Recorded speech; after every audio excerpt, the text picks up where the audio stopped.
What's going on, everybody? Good morning, and welcome back to the Doodle stream, where every Friday here on Twitch and YouTube, we spend 3 hours together while I attempt to doodle out your ideas and suggestions from the chat.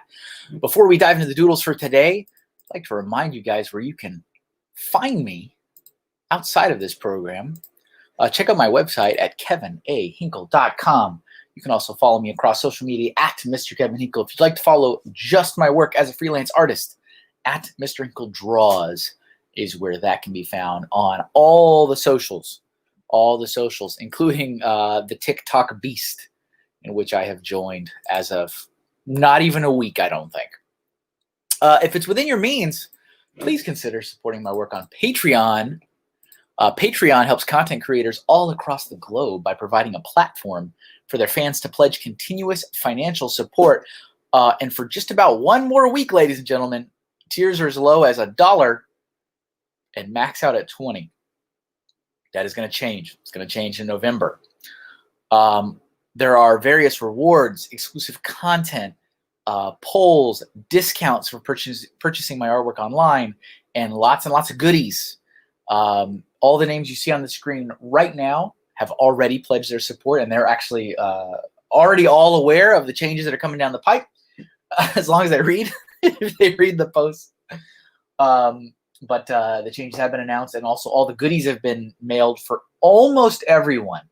The only folks that are still remaining to ship out some of the goodies are folks that just joined up within the last few weeks, because I have unique artwork to draw for them. And so I'm gonna get that done next week and ship that out.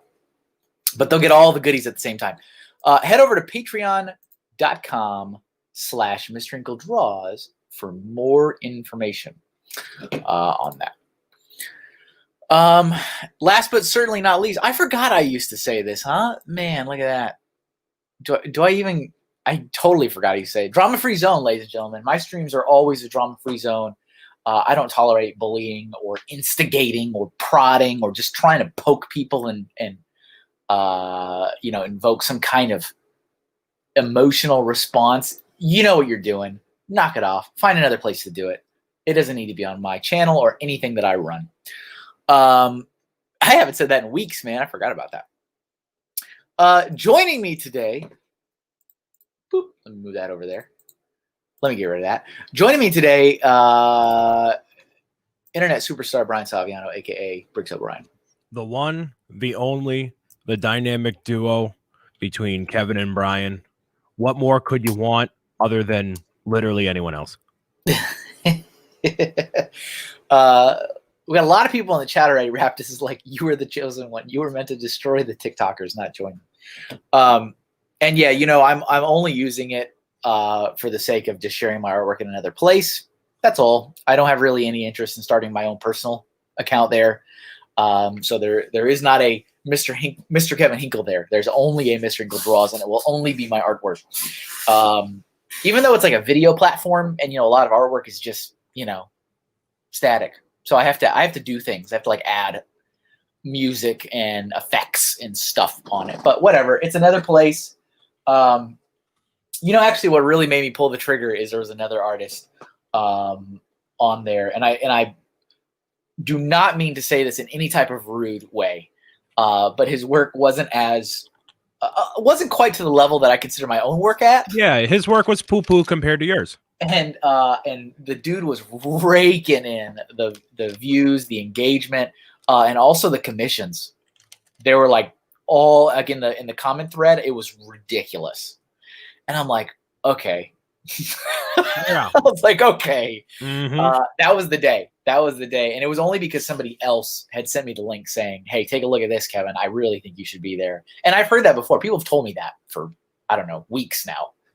And I'm like, it's another thing. And it is absolutely another thing. Like when I throw stuff up now, I'm like, all right, let me throw it up on Twitter. Let me throw it up on Facebook. Let me throw it up on Instagram. And let me add music and effects to it. And then now put it on TikTok too. So whatever. It's another thing. But thanks for popping in, Brian, as always. Appreciate you being here. Yeah, of course. I mean, I wish I had some nice freshly brewed Dunkin' to accompany me, but I'm just gonna have to muster the hotness from within my soul. So we'll see how that goes. Absolutely. I'm gonna start with this actually. This idea. So today's theme is spooky, which I mean, aka Halloween, right? AKA, I'm sorry, my chair is really squeaking right now. Halloween, aka spooky, aka scary, aka all that stuff. And I did mention this when we had the multiplayer stream in September that Tanya was on, because Tanya chose Halloween, and I was like, that's fine. I mean, I'm all about it. My guests get to choose what theme they want to do. But I was like, I still kind of wanted to do a Halloween one on my own, but I didn't necessarily just want to name it Halloween again so soon. So I was like, I'll just name this one spooky. But yeah, spooky stuff. I'm going to start with this suggestion from Zoom. Is to draw 2020 with evil snakes for 2s and angry eyes for 0s. And hello to everybody who is already here. Lindsay is here. Milan is here. Joseph Zawada is here. I think Raptus, I think, was the first commenter. And Jeff is here. Kelly is here. Hello, Kelly. Daily Brick. Family Bricks. Matt Elder is here. Ray, of course. Funny Figs is here. Appreciate that, Ray. We need a skeleton tooting a horn. If that's not spoopy, I don't know what is. Andres is here. Hello. Welcome in. Kevin, I never thought to ask, and it's okay if you don't want to say, but what does the A stand for, says Ray. Ray, the A stands for artist. All right. So we're going to move into this. It's not the real answer, but it's such an awesome answer that I never thought of. It's not my joke. Pink Wheels 3 is here. COVID virus as a zombie. Yeah, indeed. All right. What happened to Pink Wheels 2? We don't talk about Pink Wheels 2. Oh. MJ Sweet is here as well. So, Brian, I listened to your interview this morning. What interview? The one on Boone Builds. Who's that? I only know of internet superstar Bricks O'Brien and Kevin Hinkle. Is that all you know? Unfortunately, I did not watch it live. I was watching the final presidential debate. Why? Which you know where you're voting by now. Come on. I already did. I already voted. So did I. That's why I didn't care. I'm like, whatever. But it's more like, I don't know. It's like driving by a train wreck. I'm like, yeah, but I mean, I might as well look. You could have watched one of your train wreck friends be on a live stream with Boone, but no, it's okay, Kevin. It's okay. There, I'll say I thought about it. I had a debate in my head about what I wanted to do, and I was like, well, I can watch Brian tomorrow. I can watch this whole thing in its entirety after the fact and feel like I still enjoyed it. But if I'm not going to watch the debate, I'm going to watch like a highlight reel. I will have no interest in watching the whole thing in its entirety after the fact. Right. Of course. So I was like, well, I'll just do it. So that's what I did. I watched it all in its entirety. It definitely was not on fire like the last one was. I don't know if you watched it or heard anything. The last one, okay, my favorite response was Jake Tapper. I don't remember what's he on? CNN? I don't know. Jake Tapper, he goes, as soon as the debate ended, he goes, well, that was a dumpster fire. Well, no, he's like, that was a dumpster fire in the middle of a train wreck. He had a 3-hit punch on that one. And I was like, trying to remember all 3. And I was like, wow, this one was not such a thing, but it was, as per usual, I didn't glean any new information. But yeah, so I watched that, and then I caught your interview this morning. I like that Milan said that he got bored after 15 minutes of watching, and he's in the Netherlands. So, the presidential debate? Yes. I mean, maybe he was talking about AFL Spotlight Live, but I got bored after 50 minutes of watching AFL. It was good, though. It was a good discussion. Yeah. You know, always, not as entertaining as the previous as Joseph Swada.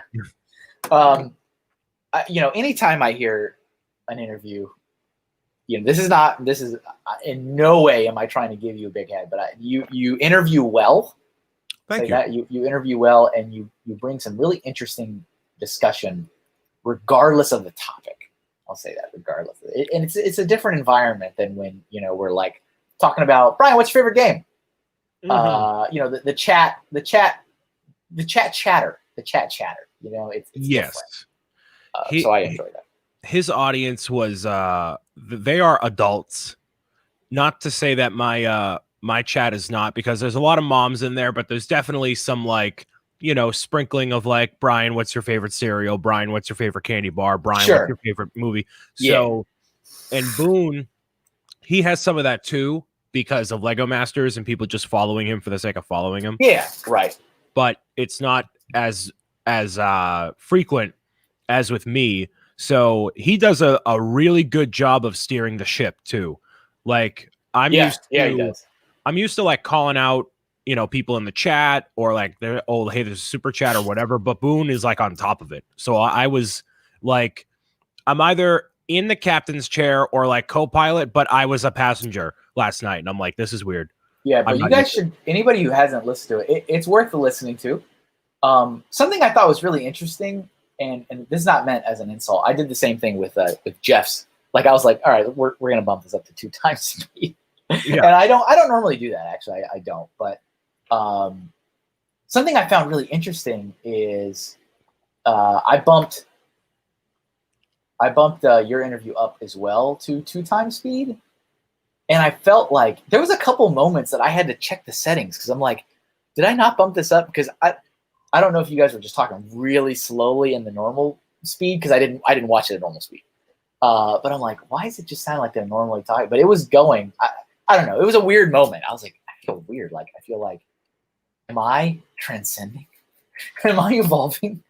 I'm now in a different time portal as these 2 humans that were talking last night. Yeah. I just felt like you guys were talking normally, but you were definitely talking at 2 times speed.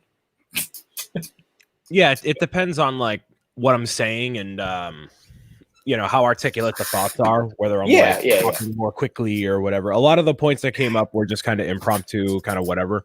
Yeah. Jeff's already insulted. Already insulted.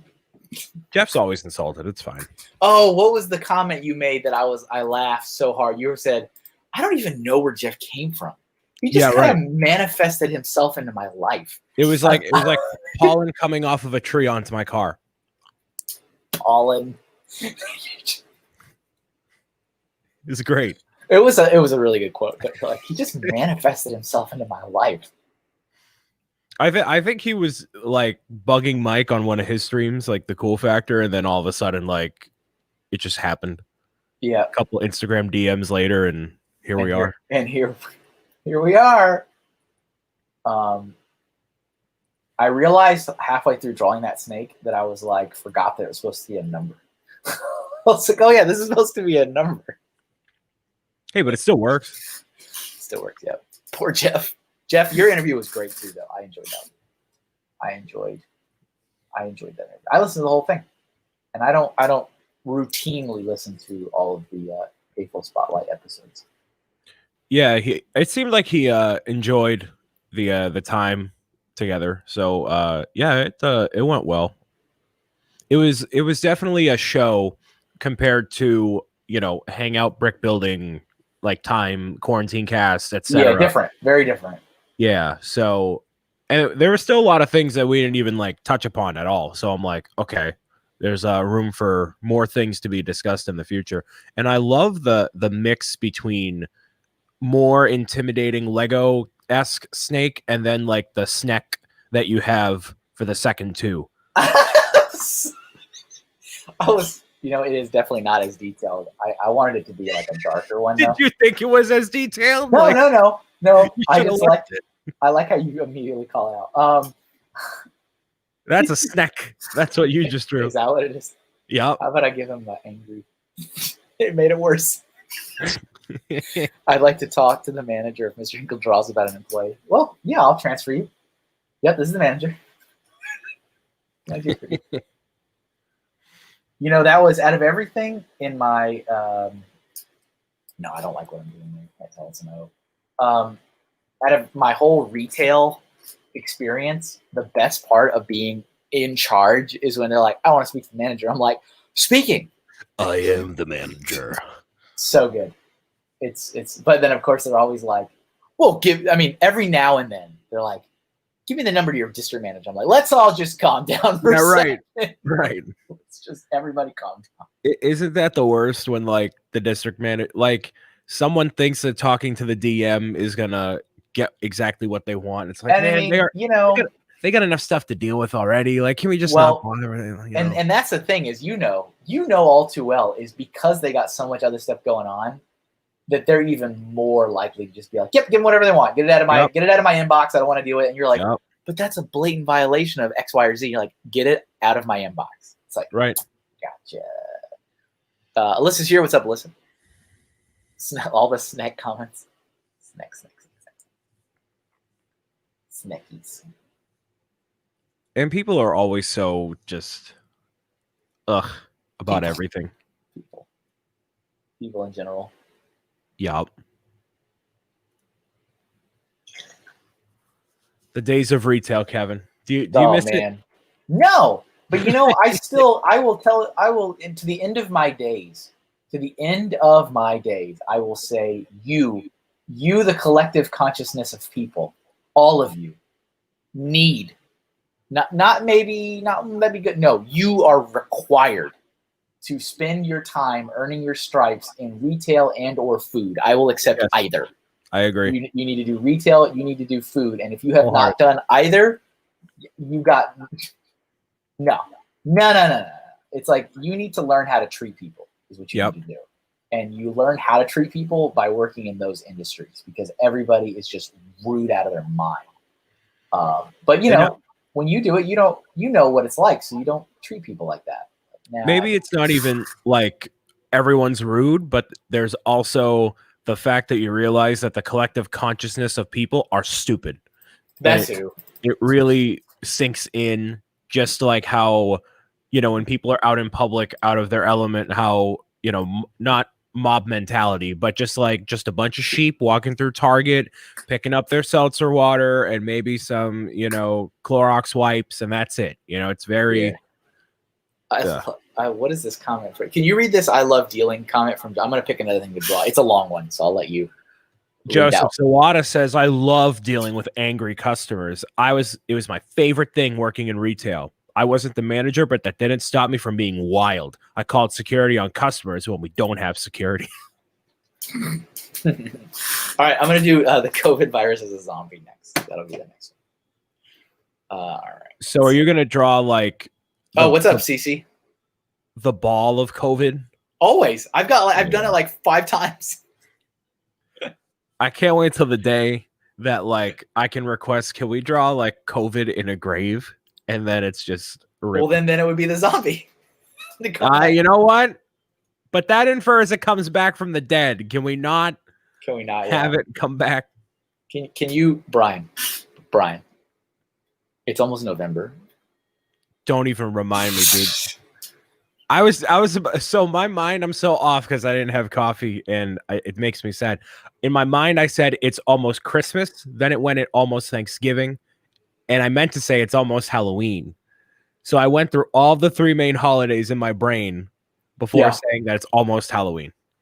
Bruh, it's almost November. I can't, I'm still not convinced it's because it's 2020, but because I'm old. And time is moving by so fast and I'm just like, man. It's moving faster now than it has for me ever. Ever. And it's honestly, the only reason I know stuff is happening is that I keep looking through like files on my desktop, and I'm like, how many things have I drawn in the last month? I'm like, whoa! It feels like it was a week, but I'm like, if I didn't have that evidence of creating anything, just like you've got videos galore that you can at least look at and go, yep, things have been made and shared in this time. Oh yeah. But it's like crazy. So speaking of, go ahead. I was gonna say, Alyssa says it's Scorpio season, y'all, but I don't know what that.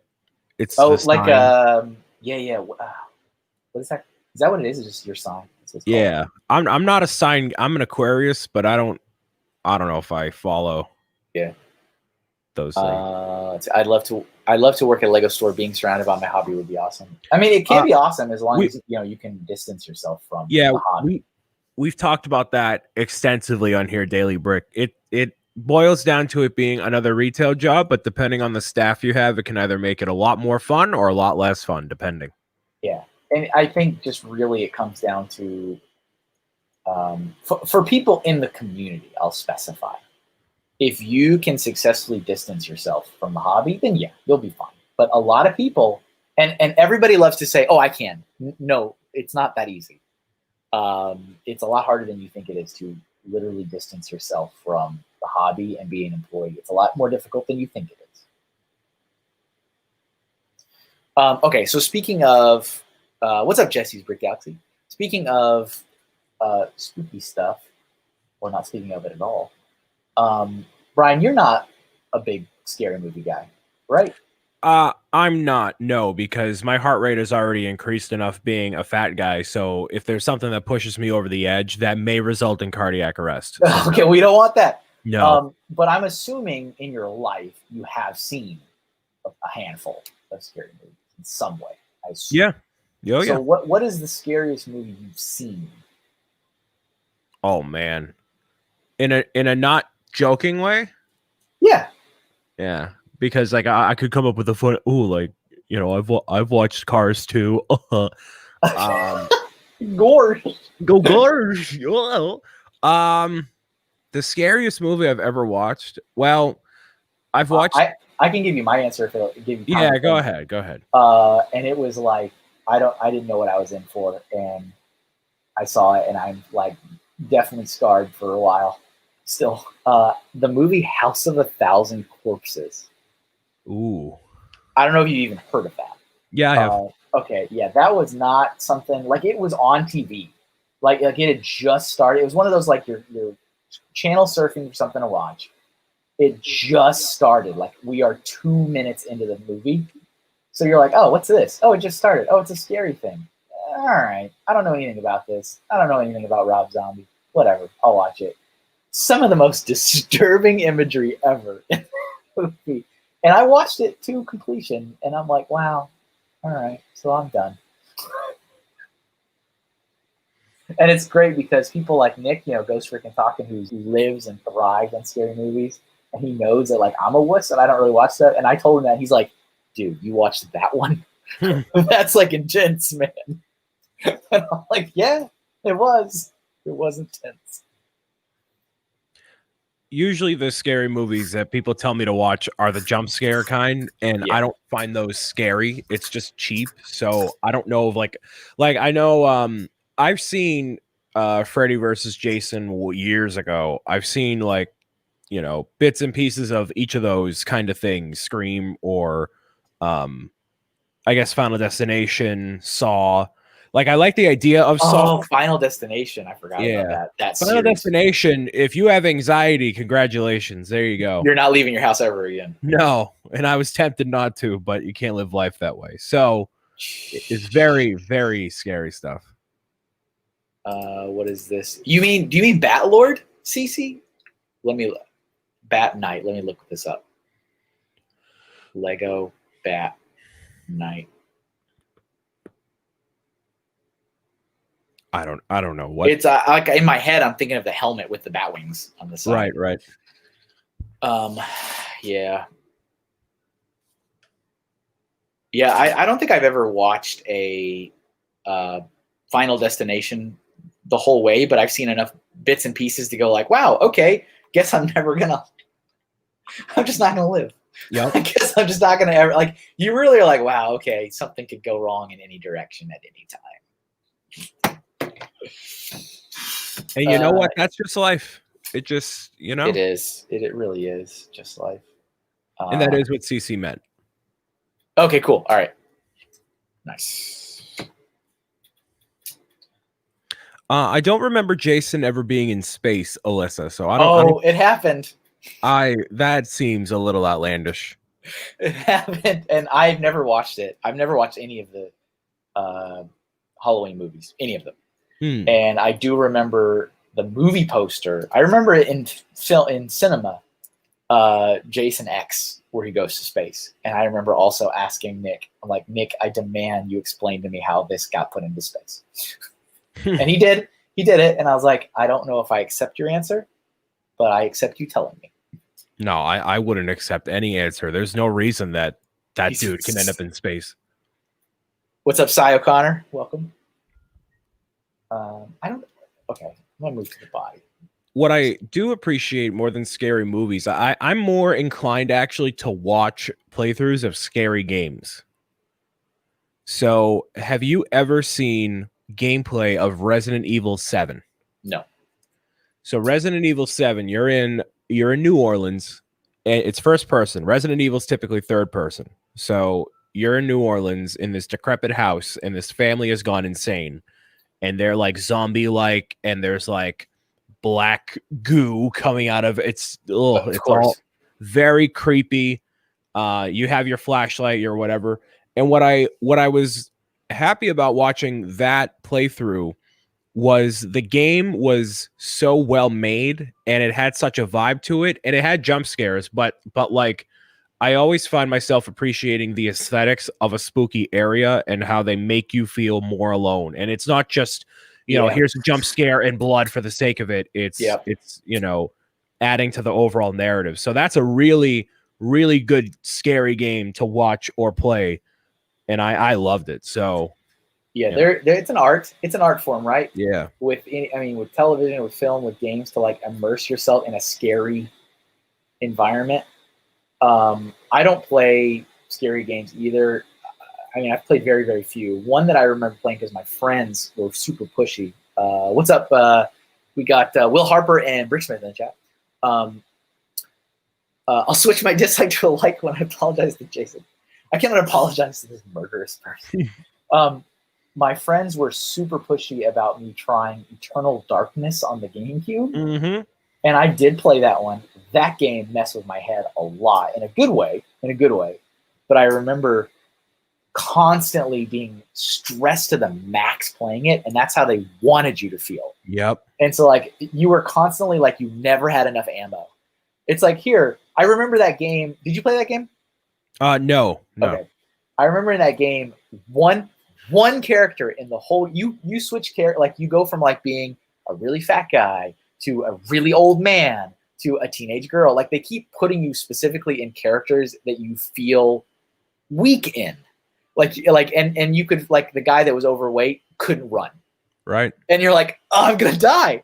Every character you give me, I'm going to die. And they finally give you a gun, and you're this guy. I think it was an old man. You're an old man, and they finally give you a shotgun, and you get like 2 shells. I was like, I'm an old man. I finally have a gun. And I finally feel like I'm in control, and I got a gun with 2 bullets. It's like, oh no. And he like was an old man, and he ran with a limp. So I feel like going back to Eternal Darkness now, because it's so much older, like the scare factor must be taken away a little bit, right? Well, yeah. I would say so. It's just like how Jaws was the scariest thing way back when, and now it's like, all right, okay. Yeah, I don't know if I'm drawing the Bat Lord. I think I'm just drawing this random Bat Knight, just for the record. Julian's like, I'm a fat guy. It's not meant with any disrespect. The big thing about that game, though, like its claim to fame, is it had a sanity meter. And I'm like, what in the world is a sanity meter? But it had this meter, and as your character saw supernatural, paranormal things, your sanity dropped. because you're like, I'm going crazy. These things aren't real. I shouldn't be able to see these things. And so your sanity bar, just like a health bar, would drop. You had a health bar too, of course. What's up, Rick Studio? And your sanity bar would drop. And if it dropped too far, they would really start messing with you. It wasn't meaning like you were dying in the game, but they would start messing with you, like they would pretend like you sat on the volume control. So all of a sudden you have like a giant volume, and like the volume would go down on the game, and you're like, whoa, am I sitting on the controller? But it was like because your sanity meter had run out. Like they had it like this is Eternal Darkness is this game for the GameCube. When you're okay, here's when it like really messed with me is when your sanity meter plummeted to 0 and you no longer had any. They would skew the entire frame of this shot to a tilt. Ooh. And it would stay there, and the music would get more intense, and then kids started like singing in loop. Like they'd be like la la la la, because like you're totally insane. Like you're just gone. And like walls would start bleeding, and like statues that are just statues would start staring at you. But it wasn't real. Like it wasn't real enemies in the game. It was just because you lost your sanity and you had to regain it again. And the way you would regain it is by not looking at crazy things. So you'd have to like go run, lock yourself in a room, and just like stay there for like 5 minutes. And your sanity meter would slowly build back up again. But the first time my sanity meter dropped, I thought I was literally going insane. Because it would change the mechanics of the game for you. And I'm like, what is going on? Like you'd enter a room and there would be 500 zombies. You're like, there was not 500 zombies in this room 5 seconds ago. And then you would attack one and it would just vanish, and it wouldn't even like, it would just poof into smoke because it wasn't real. It wasn't a real character in the game. It was an hallucination of your character. It's like, what's happening? And then we got Julian saying, wait, walls don't bleed? Is that not a normal? Is that not a normal thing? But I enjoyed it though. I thanked my friends for forcing me to. I was like, I don't play scary games. They're like, no, you need to play this game. This game is like gonna mess with you. I'm like, all right. And it did have a storyline. There was a storyline and all that. And the other thing it had was 3 endings. So you could play the whole game and beat it and get an ending, and then play the whole game again and get a different ending if you. Because at the beginning of the game, they're like, choose one of these 3 crystals, and depending on which one you chose, that's the game you got. I did not go through it 3 times. There's like that approach to a game, and there's always like the ominous, like spooky sort of vibe to games. And oddly enough, Minecraft can get like that when you're like playing by yourself and like you don't know what's around you, and then all of a sudden you hear noises and you're like, what? Eternal Darkness had 4 endings, Steve? Was it like, did they give you another one after you beat all the other 3? Yeah, Jeff, I got the blues. I got all the things they mess with you. I got it. One of the things, Brian, if your sanity meter dropped, is you go to save and it would tell you file deleted. Ooh. Like the game would tell you that. The game would be like, error, file deleted. And you're like, whoa! And you'd start losing it. And it'd be just because, and it was a hallucination because your sanity meter had dropped. And it's like, no, your game's still there. It's like, oh my God. Just start crying in your hands. Please stop. Isn't that the game that like also at one point turns itself off and it shows like input or channel 3 at the top? Yep. So like that clearly would not work today because it's like, wait, this is a channel 3. I have an HDMI input. Yeah, you'd have to change certain aspects. But yeah, it was of course. That, I mean, it really did mess with me. I was like, I remember one time being like, am I sitting on the remote control? I was like, what do I do? Do I want a spoiler? I don't know. I mean, I guess the game is like 20 years old. Yeah, and you when are you gonna get to playing that? What do I want? I guess I wanted him holding a sword. I guess. Alyssa was asking what everyone's dressing up as for Halloween this year. Julian is going as a fat guy. I mean, we talked about that, but it's like we can't. Trick-or-treating is officially not allowed in the state of Connecticut. We did a Cub Scout thing last night, which I thought was really nice because the kids have nothing. So they did like we did an outdoor trunk or treat thing Trunk where or treat. where the cars were all parked like 2 spaces apart from each other. We had to wear gloves. It had to be prepackaged candy. No human. It had to be factory sealed prepackaged candy.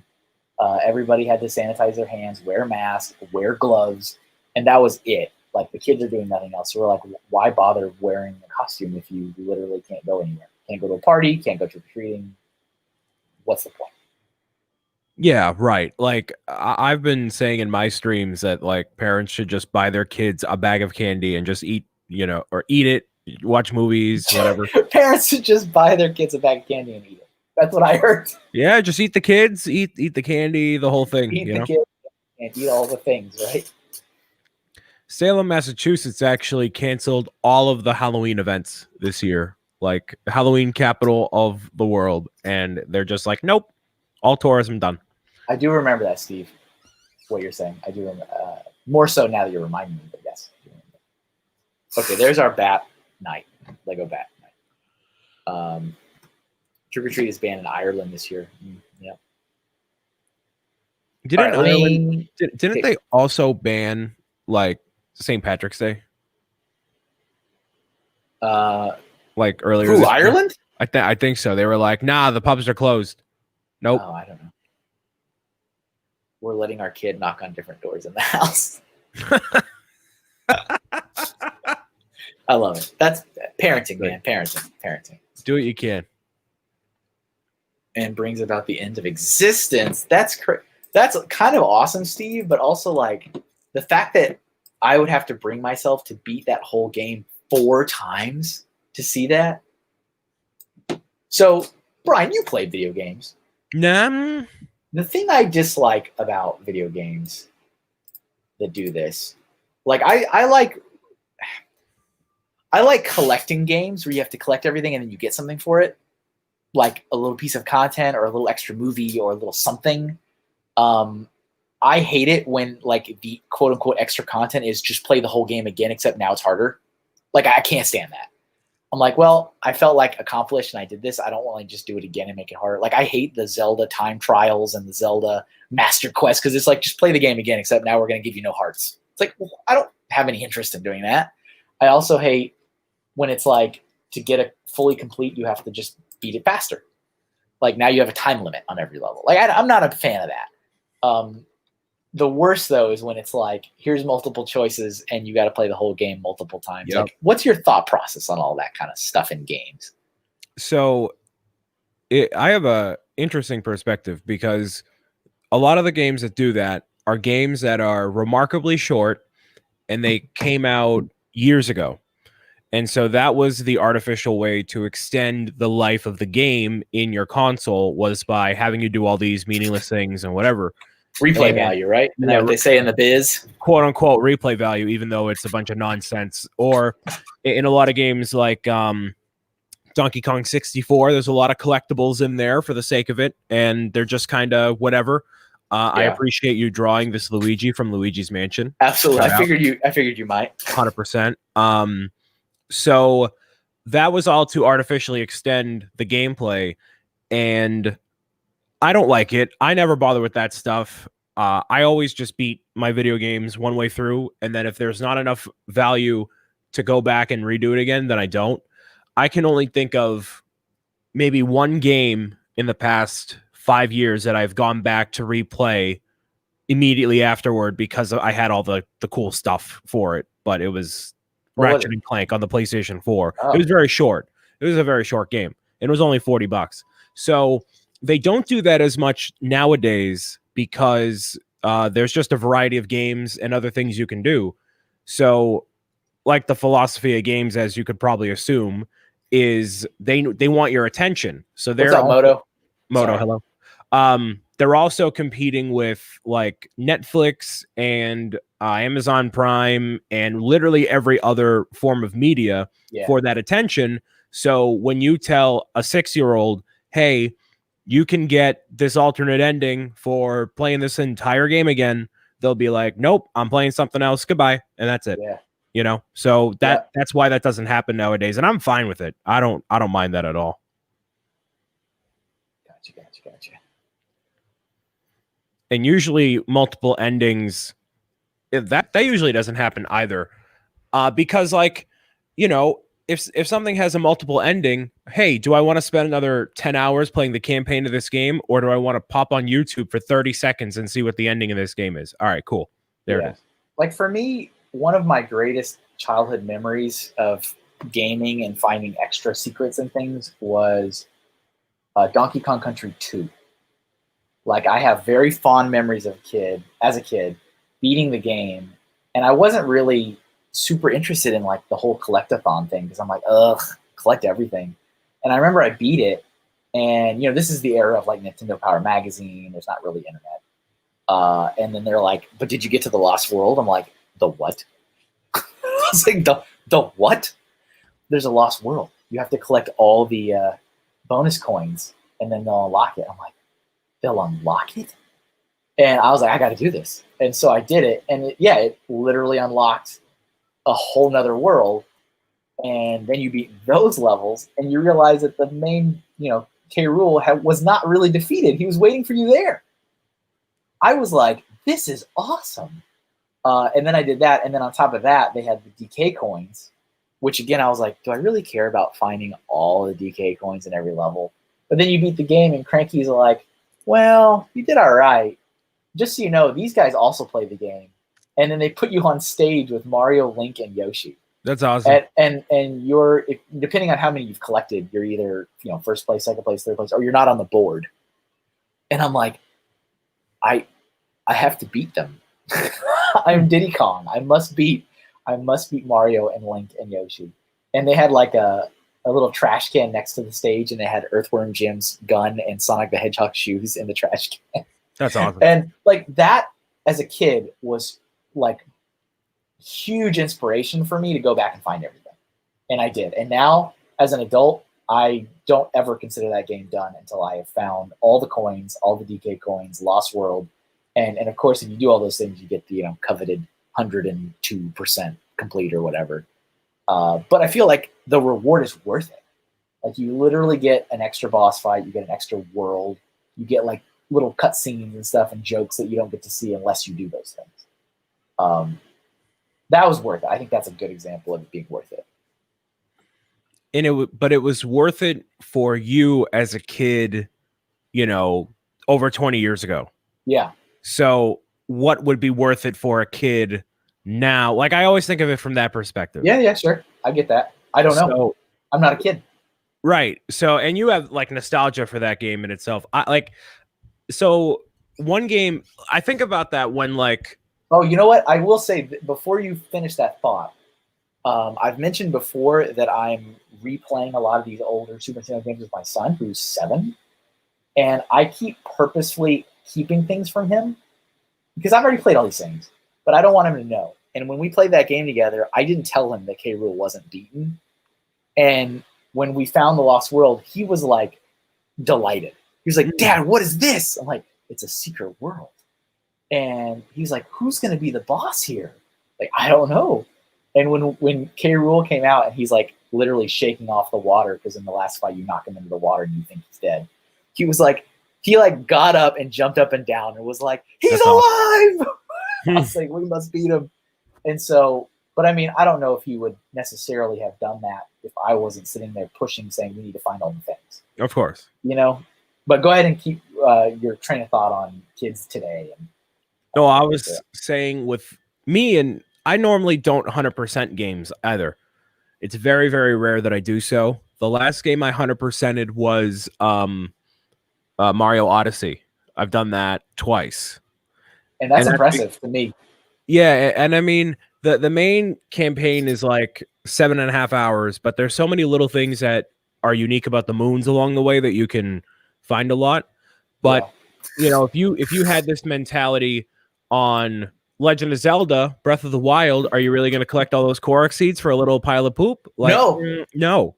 So that's what I mean about like artificially extending the gameplay for the sake of it. Yeah, that's a wonderful example of a really poor payoff. Yes, and also I would say to kind of not poo-poo on Milan, but all the Lego games are like so repetitive with like, here, just do literally everything.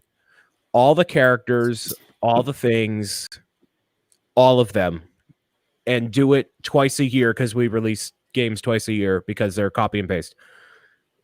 It's like, oh yeah, no problem. Pink Wheels likes the zombie COVID. Yes. Let's see. Can you draw Thok or Laval? Are either of those spooky? I mean, they're spooky to me, but not spooky to everyone else. That's like a, you don't have to. Oh, you know what? Jeff had a good one up here. Or Jeff, you said haunted house, didn't you? Yeah, you said like a traditional haunted house. Yeah, put that back in the chat, would you? Because that is definitely not something I normally draw. I don't usually sit here and draw buildings and stuff, so that would be a fun one to do. After you get there we go. Thank you, Jeff. After you get the inventory expansions, the only reason to get Koroks is to get the 100%, that the number right. Yeah, and even after a certain point of the inventory expansions, you get enough good gear that you don't need to like have that many spaces, because the shields and the, once you have the master sword, you're pretty much good. You don't need that many slots anyways. All right, let's get a haunted house.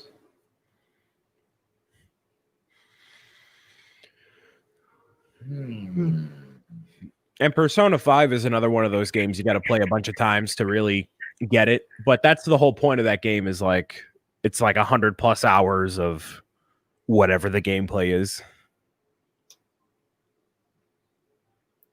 Yeah, my record, I think, still sits at the Pokemon Pearl, I think, is my highest level of gameplay hours on a game ever, which was like 400 something.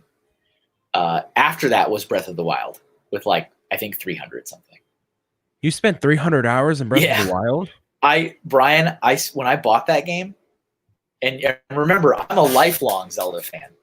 When I bought that game, I spent the first 50 hours doing nothing. Wow. 50 hours. I was just exploring the entire, because I was so enamored with everything. Like, I spent 50 hours just like I was like, is this gonna end? Like, will I get to the end of this world? You know what I'm saying? Like, I was like, I'm gonna just keep going. And I had no business, Brian. I had no business doing what I was doing. I was like, I had no armor. I was like collecting cheap little weapons that kept breaking. Like, I was laughing because everywhere I was going, I was getting like one hit KO'd by every enemy. Every time, because I was so weak. But I was like, I have to keep exploring. Like, it just would not end. I was like up in the snow mountains. Like, I just started the game. Like, I got off the the whatever it is, like the Great Plateau, and then I was off. I spent 50 hours doing nothing but exploring. But like, when I finally decided, like, oh, I should probably play this game now. I had like, my items were like insane. It's like, I've got like 999 of this and 999 of that and 999 of apples and 999 of this fish, and you know what I'm saying? Like, but I was doing nothing. I was just, because I was so enamored with it all. And then I remember looking at the time stamp, and I'm like, oh, I should probably start playing this game. I even remember going to that island. What is it, like the final trial island or whatever? The Eventide Island. I went there. I had no business being there. No, I had nothing. I mean, I know they take it all away from you, but I had like no experience. Right. I was like, what's going on? Who's that? What's that? All right, I'm gonna start this again. I don't know why I started with that. I need to start with actually like a foundation of this build. Yeah. But yeah, I've got like 300 some hours in Breath of the Wild. That's incredible. I think my highest played game is definitely, over the course of many different worlds and consoles and PCs, it's definitely Minecraft, but I don't know how many hours. It's impossible to track. Was it Eli that said he's played it for like 6 months of his life or something? Yeah, it's kind of insane. It's actually insane. Was it Minecraft or was it Fortnite? No, it's Fortnite. It's like, I know Fortnite, is what it is. Is what it is, yeah. It's a good one. 6 hours of playtime. Come on, man. That's a long time, bro. And okay, so keep in mind that I have played this for video. Wow. 840 hours on Skyrim. incredible.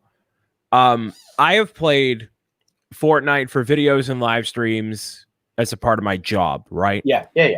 I've played for 15 days in the entirety of like 3 years, maybe. So that's over the course of 3 years. So that's what, 105-ish hours? No, 120-ish hours. Something like that. Yeah, something like that. Which isn't awful considering that I play it, over 3 years for however many hours. But yeah, 6 months within 3 years. Man. Intense. Oh, man. Oh. Intense. But man, I like my heyday of Pokemon, like when I was like in it, was that Pearl and Diamond generation. Yes. And like, I mean, I had signed up for the local league, right, to do like competitive battling. I was like going heavy into like, I'm gonna breed the best ones. They're all gonna have the best move sets. I'm gonna do research into like all the different competitive strategies. I'm going to train all of them to level 100. I'm going to do the EV training. And I did. That's why it was so much time. And even after all that, after 400 something hours of gameplay, I had like a team of like 12 that I consider quote unquote perfect. Right? Like these are I cannot train them any better. I cannot make them any stronger. I have perfected their EVs and all the categories and stuff like that. And I remember going to one of the competitive battling. I battled some kid. There's some kid who was like, a fraction of my age. And he just like whooped me with using all these legendaries and stuff. And I was like, I thought we all kind of had this agreement that we weren't going to use those things. Nope. And I was like, all righty. So I never quite recovered from that. Yeah, that's why I never tried super hard in Pokemon anymore. Because I just try to get one of every Pokemon as my overall like lifelong goal. Whenever a new game comes out, I'm like, I'm going to try very casually to get one of everything, but I never do competitive ever. Gotta catch them all, you know? Yeah, absolutely. That's what they say. Oh, this is not the right pitch for this roof. Should be going. Yeah, 6 months of playtime, Steve. It's probably left on idle a lot of the time. Oh yeah, weren't you saying, because when this came up, when this was discovered, we were like talking about how we'd be on Discord or whatever and see like Eli is currently playing Fortnite. It'd be like 2 a.m. or whatever. Yeah. I'm like, what? That's not possible. Yeah, there's no way. There's no way.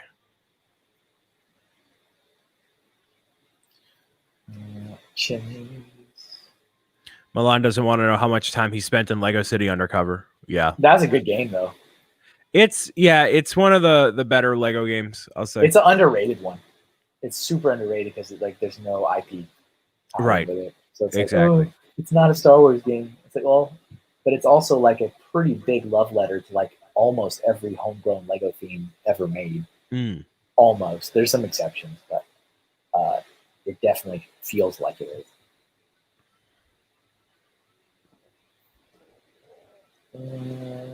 It's like a 3-story house. Yeah, so what's oh, I gotcha. Okay. So you drew the bottom floor as like a box for now. I was like, I need some kind of foundation. I started with the top and I'm like, this is not working. I'm so lost. This is like the main entrance here. Main door. And it's got like the little steps. Have you ever been to an actual haunted house? No. I feel like that would be a mistake. I feel like that would probably be a bad thing to do. Competitive Pokemon makes me feel inadequate, says Steve.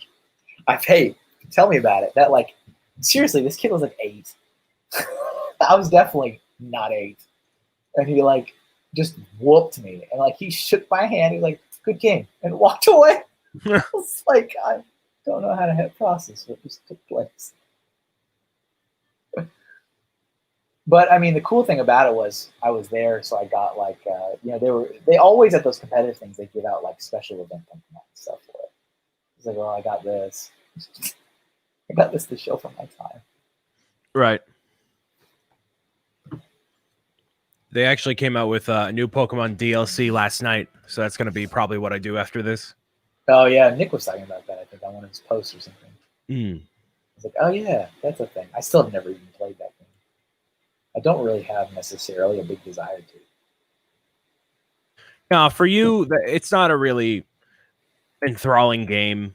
I've played it just because I, do videos on it, and it's fun, but it's not like moving the needle same way. Yeah, and I remember you saying that, and I trust your opinions on the matter, where it wasn't like this earth-shattering, huge leaps and bounds step forward for the franchise. It just kind of was like, oh, here's another installment. Yep. And it's like I am kind of ready for like that next like big leap for the franchise, but I'll just wait, I guess, until that happens. And it's especially disappointing because the franchises like Mario and Zelda and all them have taken such a big leap on the Switch, but Pokemon is more the same than it's ever been, Yeah.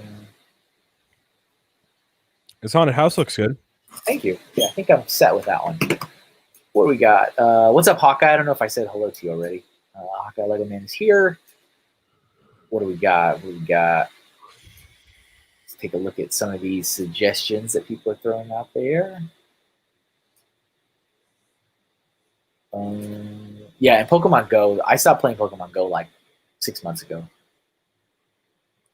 I was just like, and I think Steve was the one that was like, yeah, once you hit a certain, I think it was because it was the thing that turned me off to it was the levels.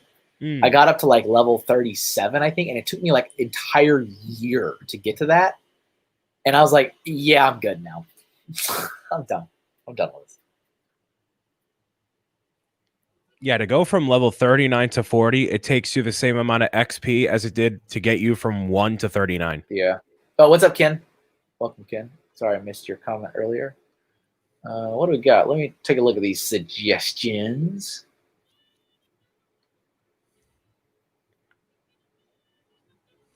And yeah, I did do everything in Breath of the Wild except for get all the Korok seeds. That was the only thing I didn't do. I got a lot of them. I think I got 600. And then I said to myself, let me cheat a little bit and go online and see if it's worth me getting all of them. And it's definitely not. And when I saw what I was going to get, I was like, it is not worth it. Ooh, the hotness is coming from Joseph Zawada. It's a secret, though. That's I like secrets. Do you still need a suggestion, Kevin, or are you fine? Yeah. I need some. Well, I could suggest one that kind of pertains to spooky in video games. Okay, what do you got? I'm thinking the Enderman from Minecraft. Oh yeah. That sounds like fun. Put that one in the. Very simple, but I'll put it in the chat. Put that in the chat for me. There we go. Ken is lurking. Hello, Ken. Listening to our wonderful voices, you flatter us, sir. Are these voices flattering? As I yawn. Oh, I saw something the other day that I was going to send you, Brian, but I don't remember where I saw it. It was in a place where I couldn't easily send it. Was it a video game controller made of chocolate? No, I sent you that. It was. Look how giant the house is. It was something about people from Boston. It was maybe something like your Boston cousin or something. Something like something with family. And they're like, we're welcoming back your cousin from Boston. And I was laughing so hard. And it was just really funny.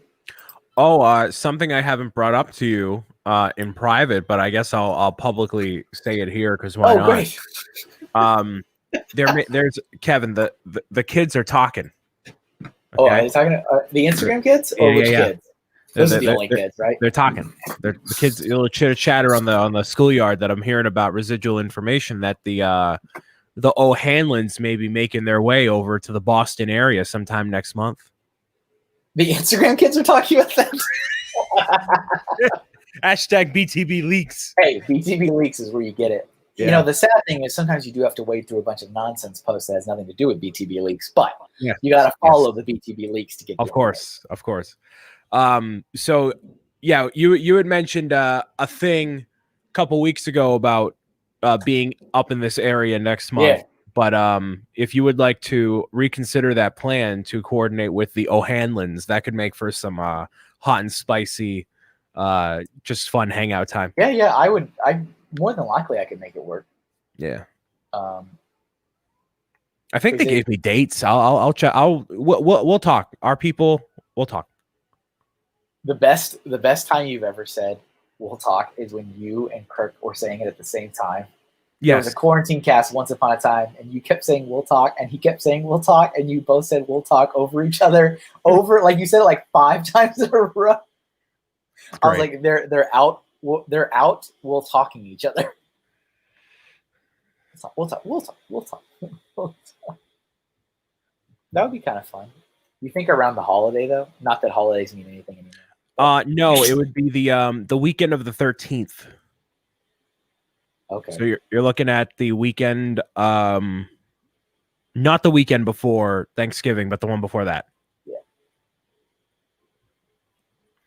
Thanksgiving's gonna be soon enough, man. This is. It's gonna be weird though. This is something. I mean, unless of course, I'm sure there's gonna be. As with every holiday, and again, this is not any type of political agenda. This is facts, people. Every holiday, like Labor Day, 4th of July, has been insane spikes because everybody doesn't listen and they still get together across the country.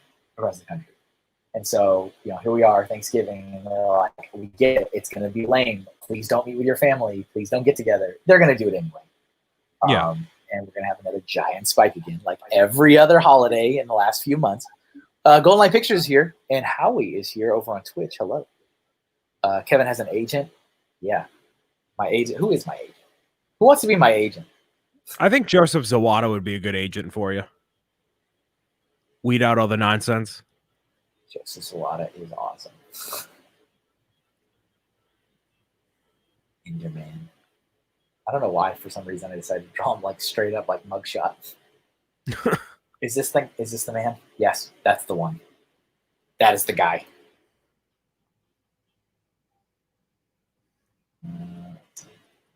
Jeff just stares at Jeff. Jeff would love to represent somebody, just so he could get that like inner bouncer in him out somehow.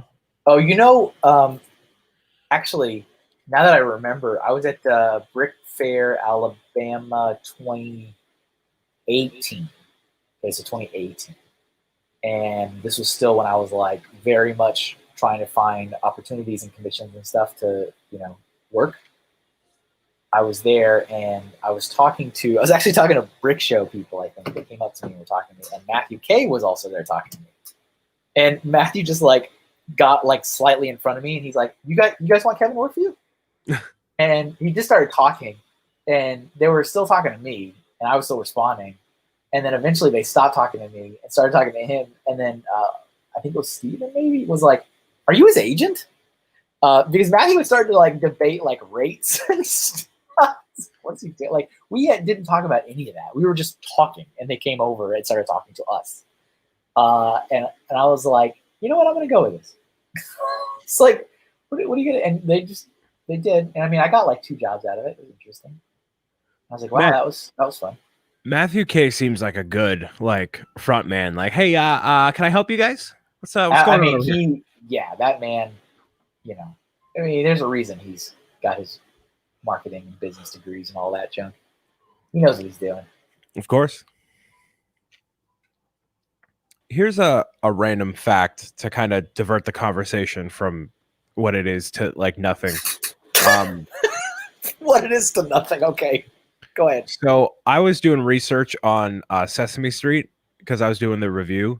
Yeah. And I was watching like a recap of the show throughout the years and whatnot. And I saw the intro for Sesame Street back in probably like the 70s or the 80s. Yeah. And I had always seen the meme of of Big Bird in the chariot with the whip and the horse. I was like, where did this come from? And then I realized it was from the intro to Sesame Street in the 70s or 80s. And I'm like, why was Big Bird in a chariot with a whip with a horse? Why is this a thing? That's just a weird.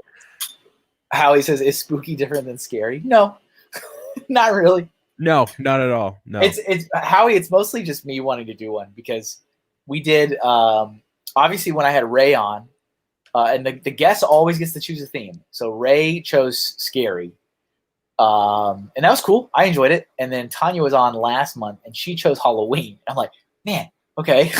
I still kind of wanted to do a Halloween one. And so, but I didn't want to name it Halloween again, and I didn't want to name it Scary again. But this is Kevin's solo spooky Halloween scary stream. It's all the same. It's the same thing 3 times. But this is me flying solo. What was I going to say? Oh, you know what? Kind of in that same vein. Oh, we're electric bill. How about if that's it? Super. I'm gonna just draw an electric bill because those things suck. No, you know what, Kevin? It could all next. You could draw up a letter from the IRS. Oh, talk about that's even worse. Man, that's it. And you know they give you they give you 2 copies, so they make sure you get it. Yeah, right. They make sure. So okay, I talked about this before, and I've shared it online as well, so you guys know. When I did my taxes in 2018 was a disaster. I had to pay thousands of dollars. I mean, it took every cent I had in my savings account. It was also my first year filing as self-employed. I had no idea what I was doing. I didn't save a fraction of the things I should have saved. But I learned from it. And, they always say that when you're self-employed, your first year is the worst, and you just get better and better and better. So I saved like everything the next year. And so when we did our taxes, we actually had a refund, which I was not expecting at all. I was not expecting any refund. But we did have a refund. And I think it was mostly due to the healthcare stuff, actually, because I was using the government issued healthcare that you could sign up for from like the marketplace or whatever. Because I didn't have any, because Lego took it away from me. But I think that was the main reason why I was going to get a refund. So I did my taxes in July before the due date, and was owed a refund. I went through H&R Block. I don't do it by myself. Haven't done my own taxes in probably 20 years, and I still don't have it. Still don't have my refund. Wow. And I called. I'm going to turn this actually into an IRS. Turn this into an IRS letter, Joseph. Yeah. I'm sorry. I went on their website and they said, please don't, like it literally says on the website, please don't contact us. It says, please don't contact us. We are very backed up, and we will get to it when we get. This is me paraphrasing. We'll get to it when we get to it. The only reason you should reach out to us is if you haven't gotten any update or information, and it's been more than 12 weeks. Well, I'm currently at almost 20 weeks, and I still don't have anything. You go on their site, and they have like a check. Where's my refund thing you can check, and you put in your social security number. You put in what you're owed, and I did all that. And it literally just says, there is no date available. Sorry. Like, okay. And it just makes me so mad because I think about, the year that I owed and I had to pay, and they were calling me and sending me threatening letters like, give us some money. And I did it. I did what I had to do. And here we are the next year, and I'm owed something, and I guess it just doesn't matter, huh? Isn't it just the best? It really is. Oh, so I tried calling. I guess I should finish the story. I called their Databricks is 6 months for him. I called their customer service because, like I said on the website, it says if it's been more than 12 weeks, call us. And it has. It's been 20 weeks. So I called them. And at first, it was really not easy to navigate. I eventually found like the generic customer service number. And it was like, you have reached the Internal Revenue Service. Due to the extremely high volume of calls, we cannot take your call at this time. Goodbye. And then it just clicked. Wow. And I was like, I don't even get to leave like a message. I don't get to like I was 100% prepared to be sitting on hold for an hour. Right? I was like, I'll just put it on speaker and I'll work. And they wouldn't even let me, just hung up on me. I'm like, well, screw Kevin, I guess. Look, I guess I'll just, But what also kind of makes me mad, this is a little bit of counting your chickens before they're hatched, I would say, is that when we did our taxes and I saw that I was getting a refund, I'm like, okay, awesome. I have a refund, which means I don't have to like press as hard on the gas with my commission stuff because I have some money coming in. And I didn't expect it to be right away, but I expected it to come in like in a month, And yeah, so So I kind of eased the brake on that. I didn't work on that month. I didn't like the July, August. I didn't push as hard with the commissions, and of course, lo and behold, didn't get the money, and that kind of screwed us. And like it's been like, wow. I mean, I felt a little stupid being like, oh, where was I at, thinking I could like ease up on this because money was coming in, because it's not. So okay, look at that. That's the scariest thing on the page. I wholeheartedly agree, Kevin. Wholeheartedly, 100,000%. But yeah, I mean, I assume, with everything else going on, I get it, but it's still like, it stinks. It's not. There's no way to spin it. That's just how things work. Yeah, Ray filed early. Yeah, I didn't file early because ever since I switched to unemployed, it terrifies me filing taxes now because I just owe a lot of money every time. 100%. I used to be really early, like when I was just like walk in with the W-2, like I'd walk in like January or February, be like, let's get this out of the way. Let's see, what else we got? Folks? Can you draw a brick separator with a creepy mouth and evil eyes? All right, sure, let's do that one. We're almost at the color part too, almost. Oh yeah, we're almost there. Almost there. We're almost halfway done. Oh boy. Brick separator.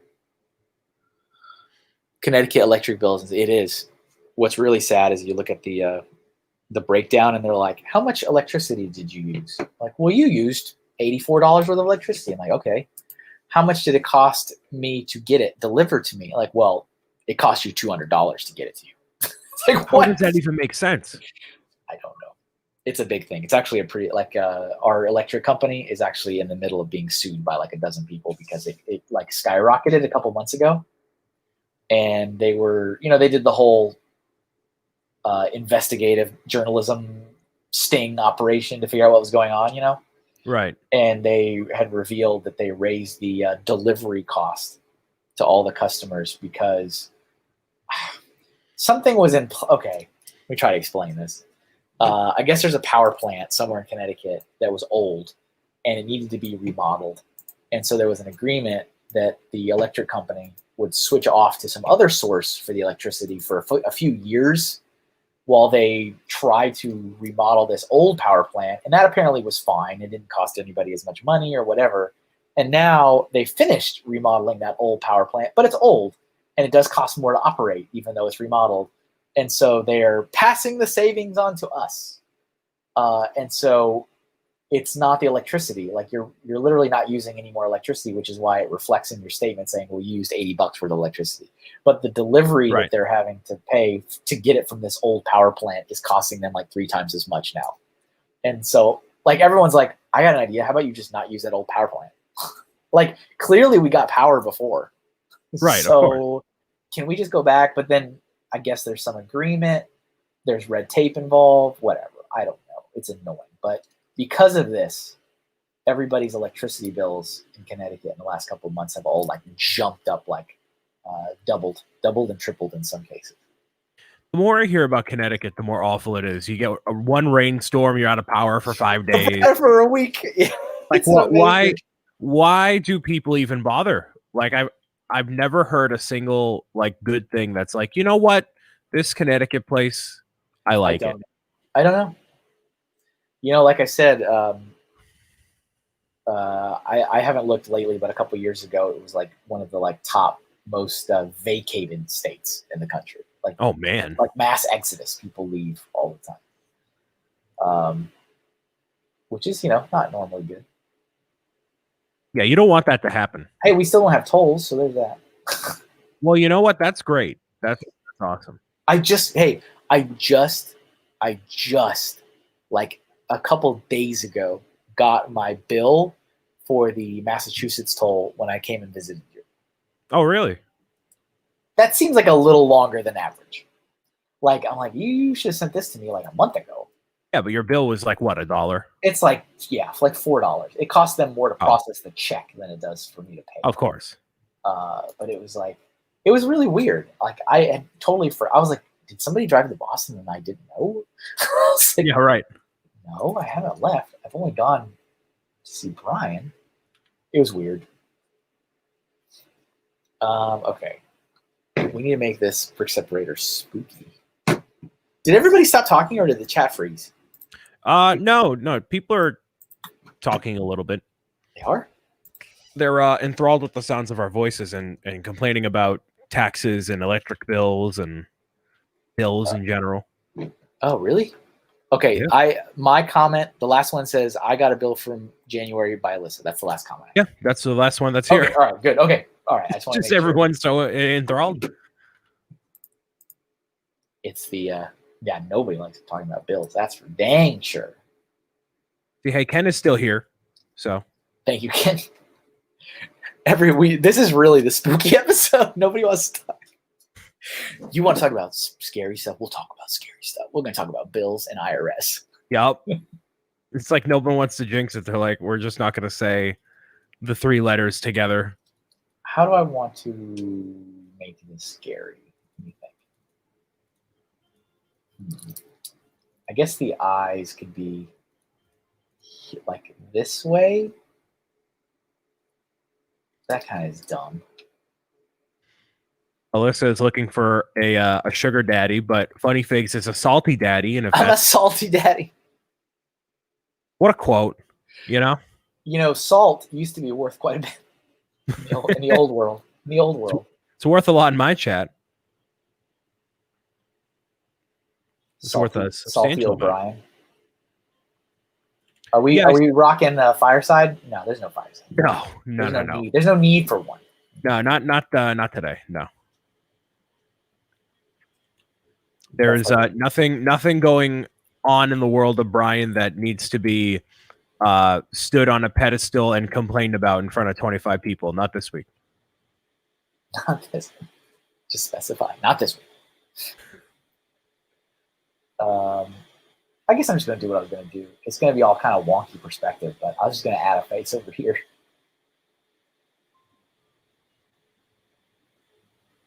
The spookiest creature is the all-seeing, many-eyed goat. Oh, that's true. Well, we clearly know that Moto hasn't gotten a letter from the IRS, which is good. That's fair. That's good, Moto. Good for you. Somebody has not gotten a letter from the IRS. I just like that they send you 2 because they want to make sure you get it. So you get those 2, and you're like, do I owe twice? It's like, no, that's the same one. You just get 2 copies. Jeff has a good request. His ex-wife. That's a good one. High horns in the chat. Everybody is scared by something. Yep. Or spooked by something. Moto's like, I pay on time and accurately. Good for you, Moto. Good for you. Speaking of sugar daddies, Moto's in the room. Says Ken. Give him fangs. This brick separator got fangs.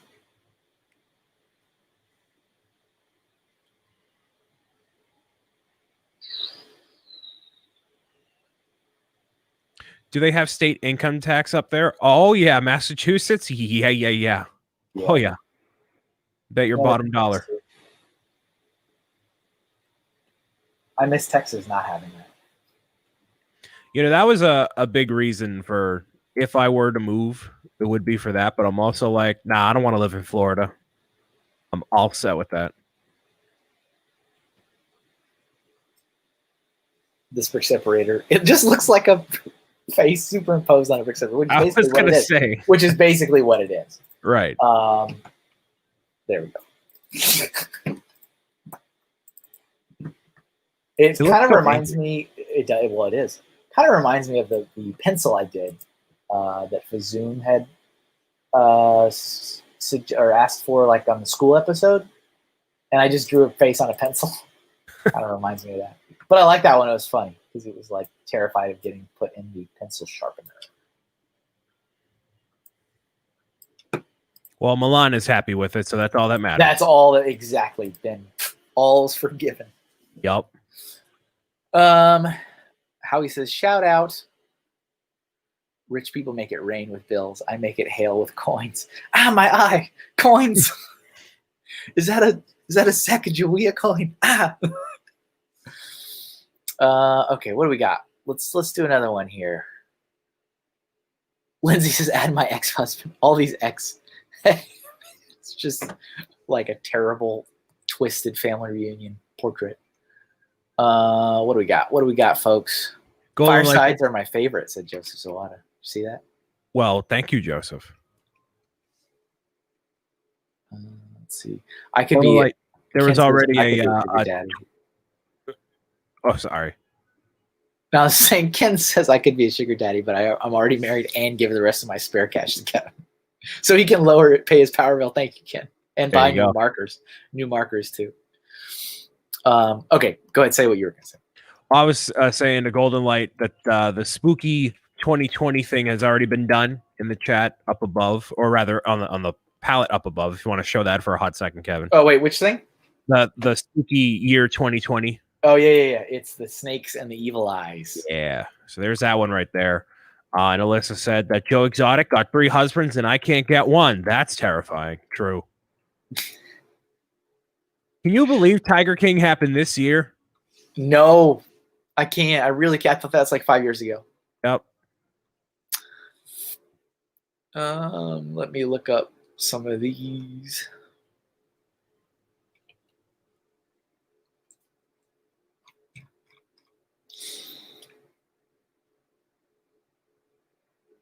Actually, yeah, let's do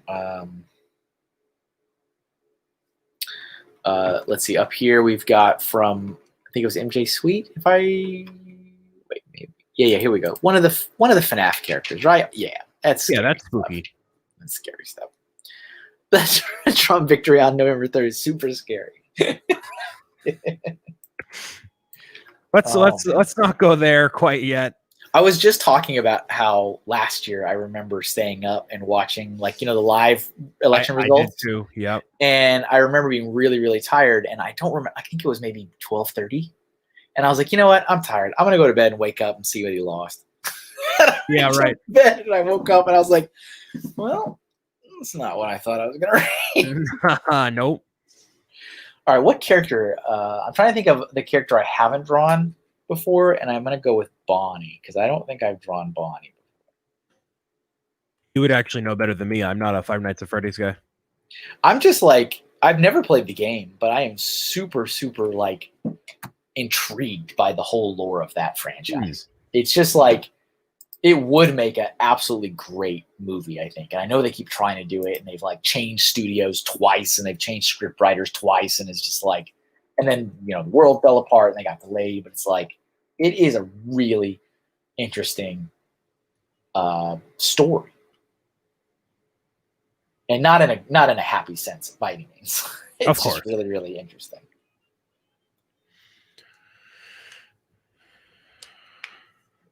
My plan for election night is to cancel my stream for the following day. So Wednesday that stream is not happening. And then covering the bases, just covering bases. Either people are gonna not be in the mood, or they're gonna be in the mood no matter what side you fall. So I'm like, just cancel it.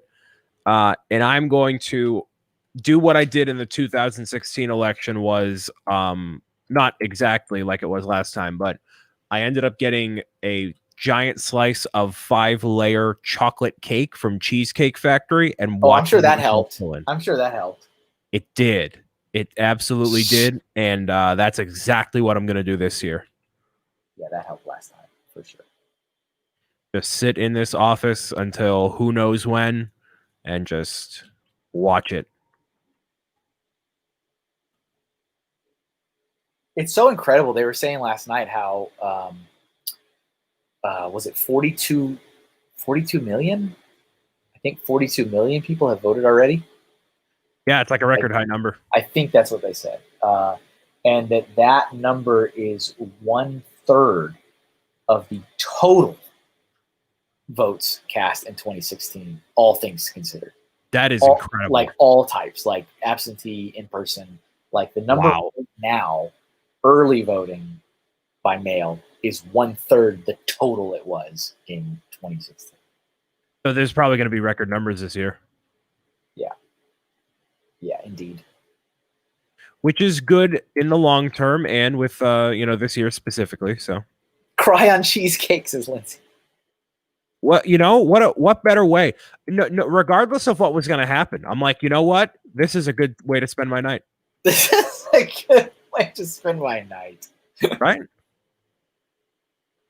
Oh, man.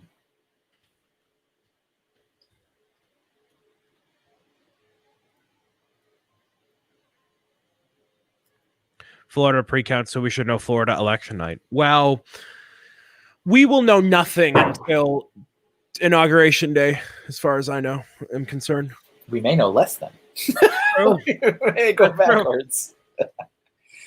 Jeff, have you played the games? Have you played the FNAF games?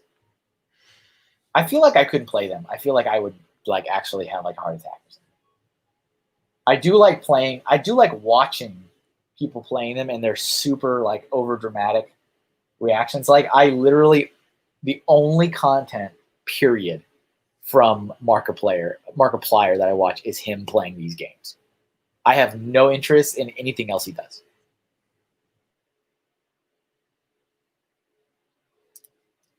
But something about his like over the top reactions to being scared and the way he talks to like it's great. And I really like the there's like a animated series too where they like, the really super crude animation style of like taking something he has said out of context and animating on top of it is hilarious. You need to do that, Brian. That's a thing. I'm going to be one of those people that's going to tell you things you need to do. Hey, you know what? If you can find me an editor to pay and to do it, then we'll talk. But because it just needs to be like simple animation. That's what makes it funny. Is that it's like really crude, right? You don't need like cinema level animation. You just need like, hey, I need someone to make me like basically an animatic. Like you just need a couple keyframes and then somebody like edits it together. But just take random lines that you say out of context from your streams, totally, and animate it. Be hilarious. But there's some great ones of Markiplier being like, what are you doing? And it like they draw in like super funny, weird, compromising positions and stuff. Get out of here. Get out of the office. Let's move. We need to move him down. One of these days, I'm going to finish. I'm going to make a sticker for each one of those characters one day. You're going to make a what? A sticker for each one of the FNAF characters. That was my top selling one at Comic-Con for Kids. Yeah, that makes sense. Which, don't get too excited. Top selling doesn't exactly mean what you would think it would mean. But it was the top selling out of the assortment I had.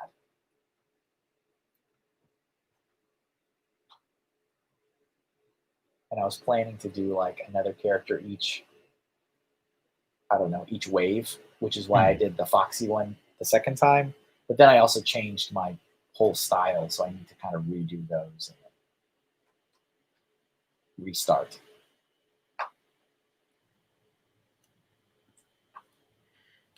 And I'll be honest, I'm a little surprised I still have so many of those older style stickers because, I'm not trying to be full of myself in my art style, but I didn't think they were bad by any means.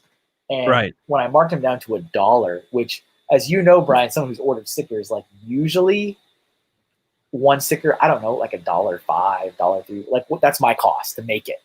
And I'm sitting there going like, I'm literally taking a loss on all of these. I thought they were going to like go. I thought they were going to fly out of there. And I'm still sitting on a ton of them. Like the only ones that went were the Lego ones, of course. All the Lego ones were gone. And then everything else is just still sitting. Wow. Really? Even at $1? And people keep like favoriting them. Like you can go into my store and be like, so-and-so favorited this item, which is cool. I like to see that because I know what people are interested in. But I'm like, you favored that sticker and it's honestly $1. Just buy it. Right. It's $1. It cannot get cheaper. I cannot give it to you any cheaper than $1. I mean, I could give it to you for free. But I was like, come on. Ken, you absolutely did your part. Appreciate that. Appreciate that, good sir. Mrs. Neverland said that they'll be ordering some soon. Indeed, yeah, they're looking at the Halloween. Halloween. Good water. Someone's taking a shower. Yeah, Five Nights at Freddy's is so like, it had its moment, and then now it's like I think everybody has one of those things that like you don't really get, and I guess that is it for me. Like I just don't. Well, it's not for everybody. It's not this. I mean, this in particular is for sure not for everybody. Right. But have you know the story, right? Like this game developer, this was his last game, and he was going to quit the industry. Yeah, and that's incredible. And the fact that he is a very conservative Christian man. He's only made Christian focused video games his whole life, and he's like, you know what? People have made fun of my games. They say they look like they're stupid robots, and they're not. I'm going to make one last game, kind of as a joke because of what everyone has said, and I'm done with it. I'm quitting it. And it ends up being like his most successful thing ever. And he is now a millionaire. Like that's one of those stories, right? That's where you see that movie in a few years. The true story of the creator of this franchise. That's why you never know, like when you're about to strike your magnum opus or, whatever. This is true. You never know what's the thing that's going to be that catapults off. Kevin just wishes that moment would happen for him so he could pay bills for his family with stickers. It's gonna. I need what's up, Hoosier? I need the shows to come back. It's just, I mean, I'm not alone. There's other people that wanted to come back for the social concept, for the having things to look forward to. I just need that ability to make money. Well, yeah, I mean, it's a lot easier for people to justify buying that stuff when they're excited at a show that they've already been putting money aside for because it's like a trip, it's fun. Like, it's a lot easier to be like, oh, that's cool, and people are holding it in their hand and they want to buy it. When you're looking at it on the internet, you just don't want to make that. It's a lot harder to justify pulling the trigger on it. And I get it. I totally get it. Bricks O'Brien stickers was the moment. That was the moment. I certainly hope not. That needs to last a little longer than that. It was pretty insane, man. If there was ever a moment to hopefully reaffirm your popularity with your audience, I hope that was it, because that was insane. Well, I hope the moment also comes when I finally assemble this buildable figure. That's the hotness that's lurking in the shadows. I went through the other day and like got all the pieces, made sure I had all the pieces, and I got to order. I bought a bunch of 1x2 white bricks, and they were all used, and they are awful. So I have to buy 400 of them. Did you buy them used on purpose? No, but I'm stupid. So here we are. I mean, I think it defaults when you search to having both new and used together. Yeah, I made my wanted list for the items to be new, Yeah. But it's still messed up. Yeah, Lindsay, there's not going to be reprints of the minifigure, but the next thing coming out is, as I have shown many other people, they have all said it is substantially better. So good stuff. Kevin knows what it is. I know what it is. I've seen it in real life. And he's like, wow, this is amazing. I love it so much. He's head over heels for it, ladies and gentlemen. I may be over-exaggerating, but... I placed a pre-order. Did you really? No. On who? I was going to say, on whose store? What? I went to the official, unofficial Bricks O'Brien store. Are you saying you're not based out of Hong Kong? I'm based in Taiwan, actually. Oh, good. Okay. Oh, yeah, I did show it on Boone's show last night. Whoops. All right. Well, there you go. Oh, wait a minute. Is this character blue or purple? This is kind of looking purple. I should change this. It looks blue to me, but it's indigo. Yeah, I think I'm just going to darken it a little bit. Can I do this easy? Come on, give me a break. Let me do this the easy way.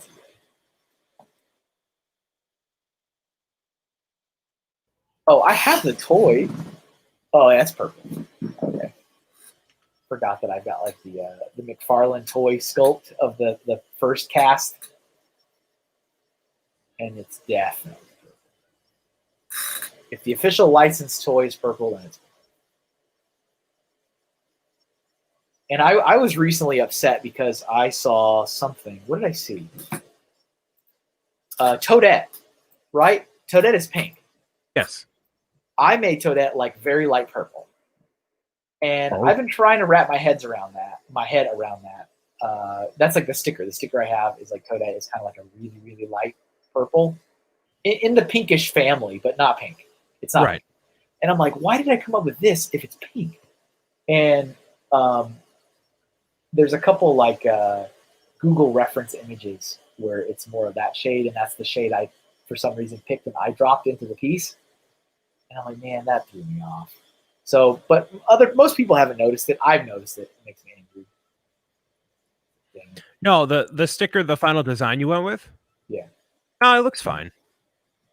It really should be like pink, and it's like, I think it's too subtly not pink. But hey, when and if I finally sell out of them, I will reorder them and change the color out. Yeah, exactly. Unless, of course, Nintendo doesn't make it. Then I won't.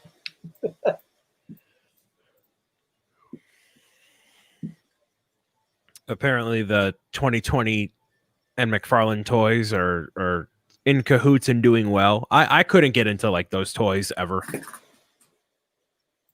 Five Nights at Freddy's or any of those other, like, my action figure love stopped with Lego. I never like went beyond that, I guess. Have you seen their construction toys that they've done? No. Yeah, they've done some. It's really weird. They are construction toys, and they're definitely made to compete with Lego. But it's just like taking the super detailed action figures and stuff that they're known for, and like adding studs in a couple places. Sure, yeah. Like that's really all it is. It's like not really a building system of any kind of way. It's just taking really cool, detailed figurines and scenery and adding a handful of studs on it. Yeah, which is not the point. It's not the point at all.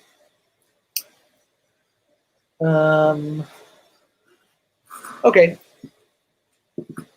There's Bonnie. It's not necessarily in scare mode, but I don't believe I've ever drawn that character, so I wanted to draw Bonnie. All right, let's get another suggestion.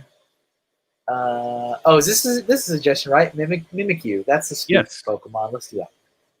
Very spooky. Doesn't the like official Pokedex be like, a researcher once looked under the thing and died? Like, yes. What? That is not inaccurate. Once upon a time, a researcher was studying Mimikyu and looked under his sheet and subsequently perished. It's like, wow. Okay. All right. So the best, I see the suggestion for Jacob Marley. The best Christmas Carol is the Muppets Christmas Carol. I agree. The best one. Wholeheartedly agree. We're Marley and Marley. Whoa. We're the Marley Brothers. So great.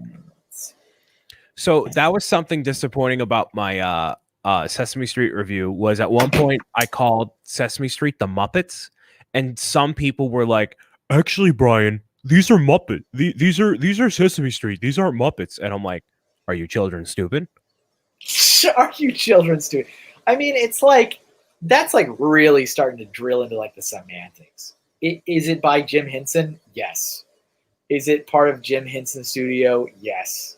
They are technically Muppets. Yes. Their species, if they were to have one, they are Muppets. Right. Indeed.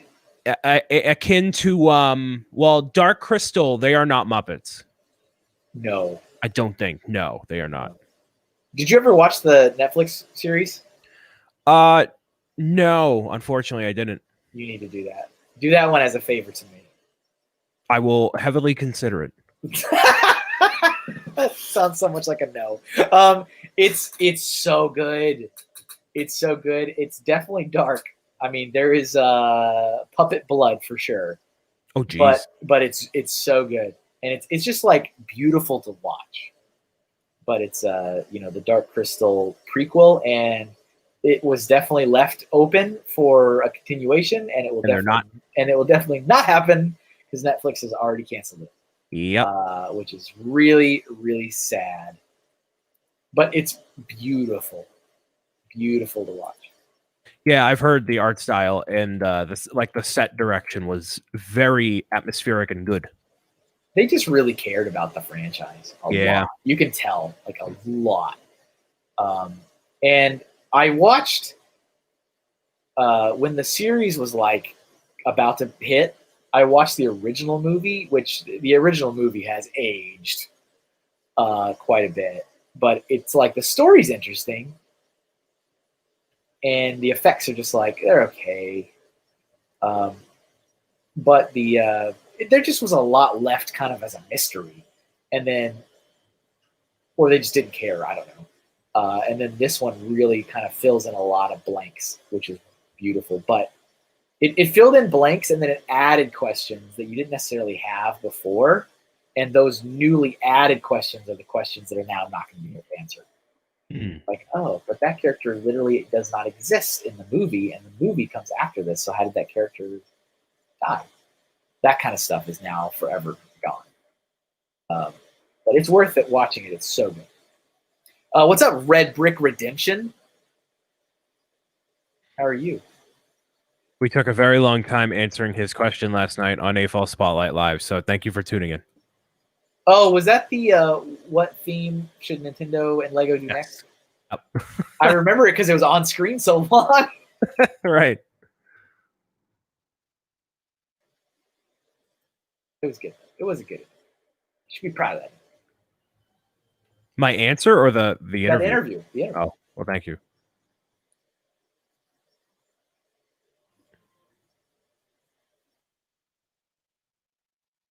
Jabba the Hutt is a Muppet. Is he technically? Well, that's also Jim Henson's work. I mean, it's not his design, but I guess you could if you wanted to. Well, when did Jim Henson die? I forget. He did Yoda and Jabba the Hutt. Why does it keep? That's so annoying. I keep adjusting the thickness of the stroke on that, and it takes it too far. You're like, just take it up one notch, and they'll take it up like 10 notches. No, that's not what I asked for. I've been having a lot of trouble in Photoshop when I'm typing something and I need to backspace a couple of times. It only allows it to do it once, and I'm like, what? You mean like undo? No, let you undo once.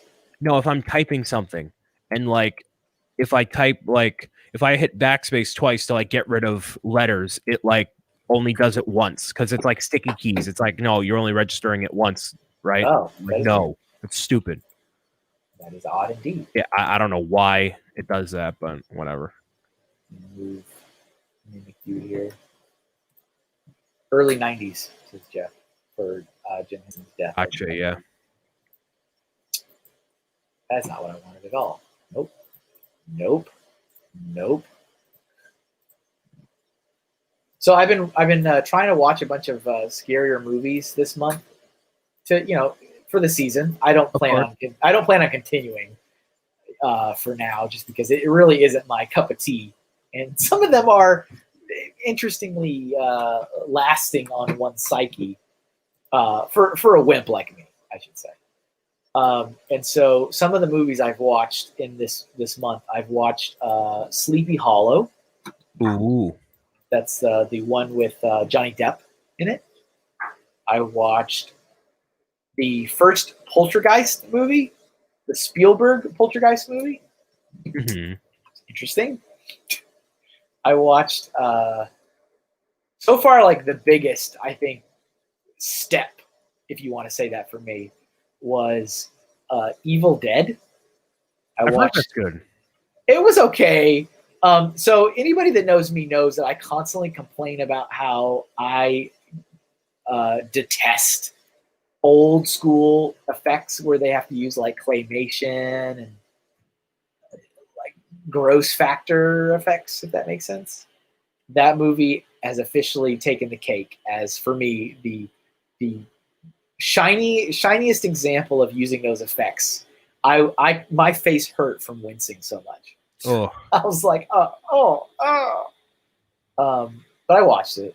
I was like, all right, it's interesting. I'm like, I don't really understand how we got here. And of course, now I'm aware that it's like a line of films, right? Like it's clearly has more story to be told. I was like, how did we get here? How did we get to this point? Weren't we just going for a little trip in the woods? Like what happened? But there's a lot of like gross stuff in it. And so that was like, wow, okay. It's like, all right. I watched Killer Clowns from Outer Space. why do you do this to yourself? Like, why? I don't know. You just like, you know what? Let me just go on a binge of just trash tonight. So what's funny is I've had to do palate cleanse in between each one with a lighter movie. There you go. So like I did like Killer Clowns, and then after I watched that, I watched The Theory of Everything, which is like the Stephen Hawking movie, which is really good. Not at all in that realm of like gross, scary stuff. And then I did Evil Dead, and then after that, I watched Coneheads. Nice. I was like, all right, let's get some Coneheads action. So I keep like having to like bounce back, but I just like I felt like let me just do it just to see, because some of them are also like they've established themselves as like pop culture icons and such. So like, let's see what this is all about. But I don't plan on keeping this for running for the whole year. Okay, I'm good. I really wanted to watch all the movies that like my stickers are based from. And right. Netflix didn't have like most of them. I'm like, well, okay.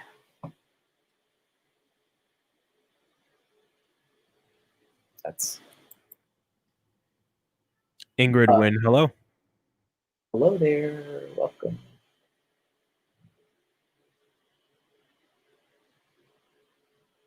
Okay, I guess that's it for Mimikyu. Yeah, Mimikyu's pretty basic overall. It was a good one. Scariest moment ever, Large Marge from Pee-wee's Big Adventure. Draw that. Hey, Large Marge. I just watched that too. When did I watch that? Like last month or something? Happy for the excessive screen time, says Red Brick Redemption. Okay, let's see. Oh, Howie says an empty event hall. That is kind of scary. That is terrifying. Or like an overdrawn bank account. Scary for the event. Yes. The venue owner. The venue owner, definitely scary. Todd's losing his mind. Yeah, he is. Is Todd still adamant on not doing virtual shows? No, he does not like it at all.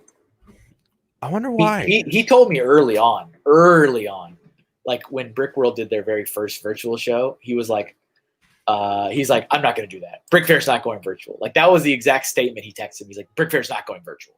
Like, okay, all right. There you go. Okay, let's get another one. What do we got? Oh, hello, Mevitz Bricks. And FAU series here. Hello, guys. Okay, here we go. Let's do this. The spider doll. Sid's spider doll. That's a creepy one. That is a very creepy toy from Toy Story. All right. Toy Story spider doll.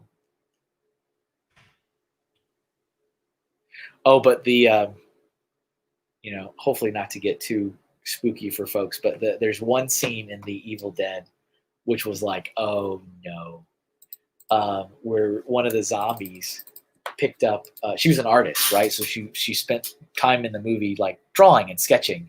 And so she had a whole bunch of pencils, and now she's a zombie and she needs a weapon.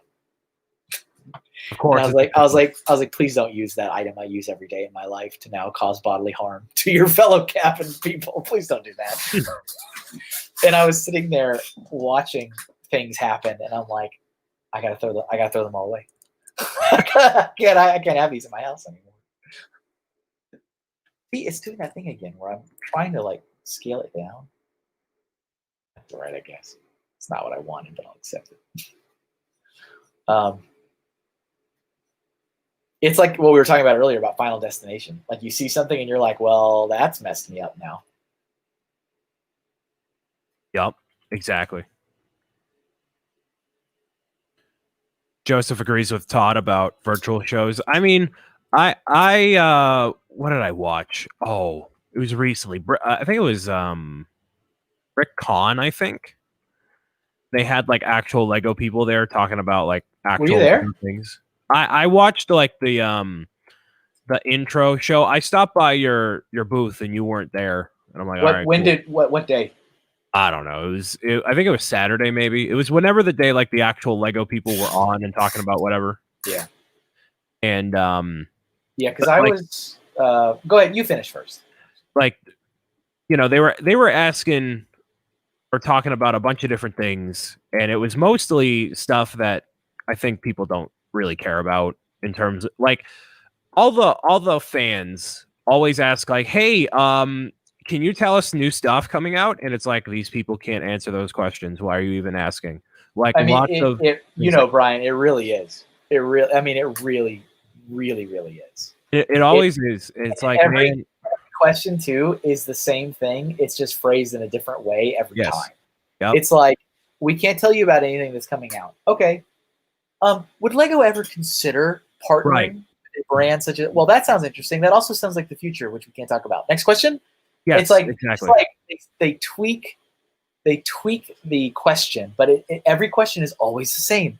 Yep. If it's not a how do I become a designer, if it's not a who picks what parts go on the pick-a-brick wall, it is a tell us about future things, and we're going to rephrase it 100 different ways in the next hour. And it's just like, man. And I mean, like, honestly, I've seen all kinds of twists where it's like, you know, I'm a really big fan of dinosaurs, and before you got the Jurassic Park line, I was a big fan of the Dino line products. That was a really great step for you. Would you consider going back to a non-licensed? And it's like, you just seriously just ask the same question again. Yep. It's like that's all you just keep asking the same question over and over and over. And I don't know if people realize that like those people cannot and will not answer your questions at all, ever. Like you're not going to get some exclusive look at something or that, like, that's not how any of that works. So no. I was disappointed, I'll say, by the moderators who were in the chat, but they didn't do a good job of like vetting questions that were like practical to be answered by those people. They were just questions that gave nothing burger answers. And it's like, well, this is kind of pointless then. Okay, cool.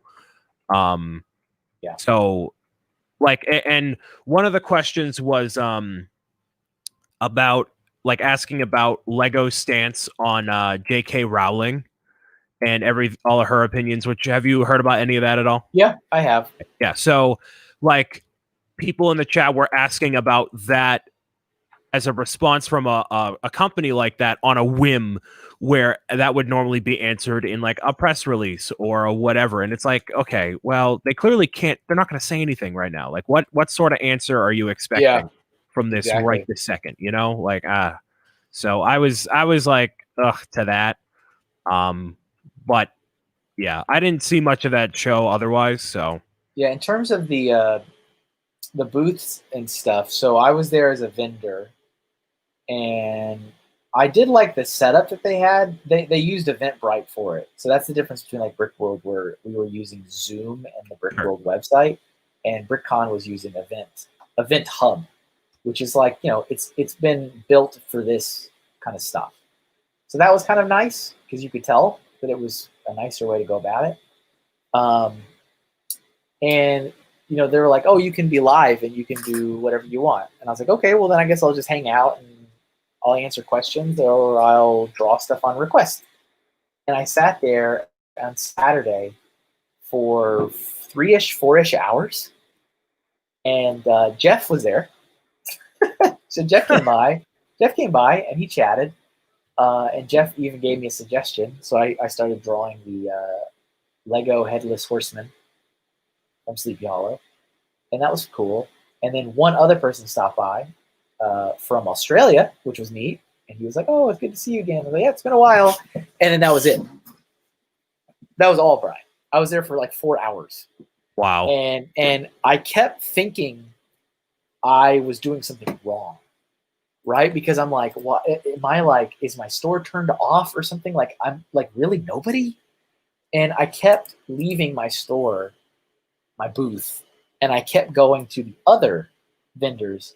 And I mean, I checked almost like every 20 minutes because what else was I doing? And every time through the entire course of Saturday, not one other vendor ever went live. Really? And I'm like, I think that like nobody else is doing this. And if nobody else is doing this, then I'm not going to do this because, I mean, Lord knows I've got a lot of other stuff I can be doing right now. And so Sunday, when I logged on Sunday, I did check first to see if anybody was live. And of course, surprise, surprise, nobody was. None of the other vendors were. So I was like, you know what? I'm not going to waste another day. Not to say I didn't have fun talking to Jeff, but it's like that was also like I got chores I can do, laundry to do, grocery shopping to do. I got freelance commission stuff to do. I don't have time to sit there on a live stream and talk to no one. Of course. You know, and not even getting any type of anything. I mean, anything. It's just like it's a live stream in the middle of a show that won't even live like on my channel or anything. Right. You know, so I didn't even bother on Sunday. It's like nope. But I did get sales out of it. I got several sales because that was part of the thing is you would follow the link and it would go straight to your store. So I didn't have to like set up anything. People would just see it and go, oh, that's cool. And they click a link and then poof, they're in my Etsy store. And so I did get a dozen or so sales. Better than none, but you being live in that room didn't really help from what it sounds. Yeah. And exactly to the point of better than none, when I was at Brick World, yes, I did live there too. And I talked to people too, but I made no sales from Brick World. So it was better than none. Well, made some money. Wait, Joseph Zawada asked me something and it went away. What was it? Kevin, besides, can I have a sig fig? Yes. What was your most commonly asked question? I mean, exactly what you think it would be, Joseph. When is monorail coming back? And tell me about the future. I mean, really, that's it. I wish that like people would just like shoot it down and just be like, shut up, move on. I did. I started doing that in the last couple of years. Did you really? Good for you. Because I'm like, what else am I going to do? I've been answering this stupid question for years, and you're not getting the answer. And I think for the most of you, it's just a joke now. And it's just like, how can we irritate Kevin today? It's a joke that's not funny, which is my favorite sort of thing. Like when I tell kids in Fortnite, hey, stop emoting in front of me and trying to show off on a live stream where 15 people are watching, and they're like, oh, but we're going to do it anyways. It's like, no, kids, you're not understanding. Don't do it. Like, you know, the worst thing about it is that to a lot of people, it is a joke and it is funny and they don't expect the real answer. They're just trying to mess around. But there's always that handful of people that this is their first show. They don't know what's going on. They're just getting introduced to the Lego community. It's all fun and games. And they would pull me aside afterwards privately. And this happened on numerous occasions. And they'd be like, excuse me, sir. Yeah, you work for Lego, right? Yes, I do. Could you elaborate on what you were talking about? What is this monorail and why does everybody want it back? And these people are sincere. They're new to the community. They don't know what's going on. They feel like they're being left out. They feel like they're being, excluded from something. And I have a duty to explain to them. And so I sit there having to end up really answering the question a million times. Yeah. You know what I'm saying? So it's like there's the joke question. You're bringing it up. You're just trying to aggravate me, or you're trying to show off. You're trying to be funny, whatever. And then there's going to be a dozen or so people that you're not aware that are listening to your words and now interested. And now I got to go explain it for like you're really just giving me more work to do.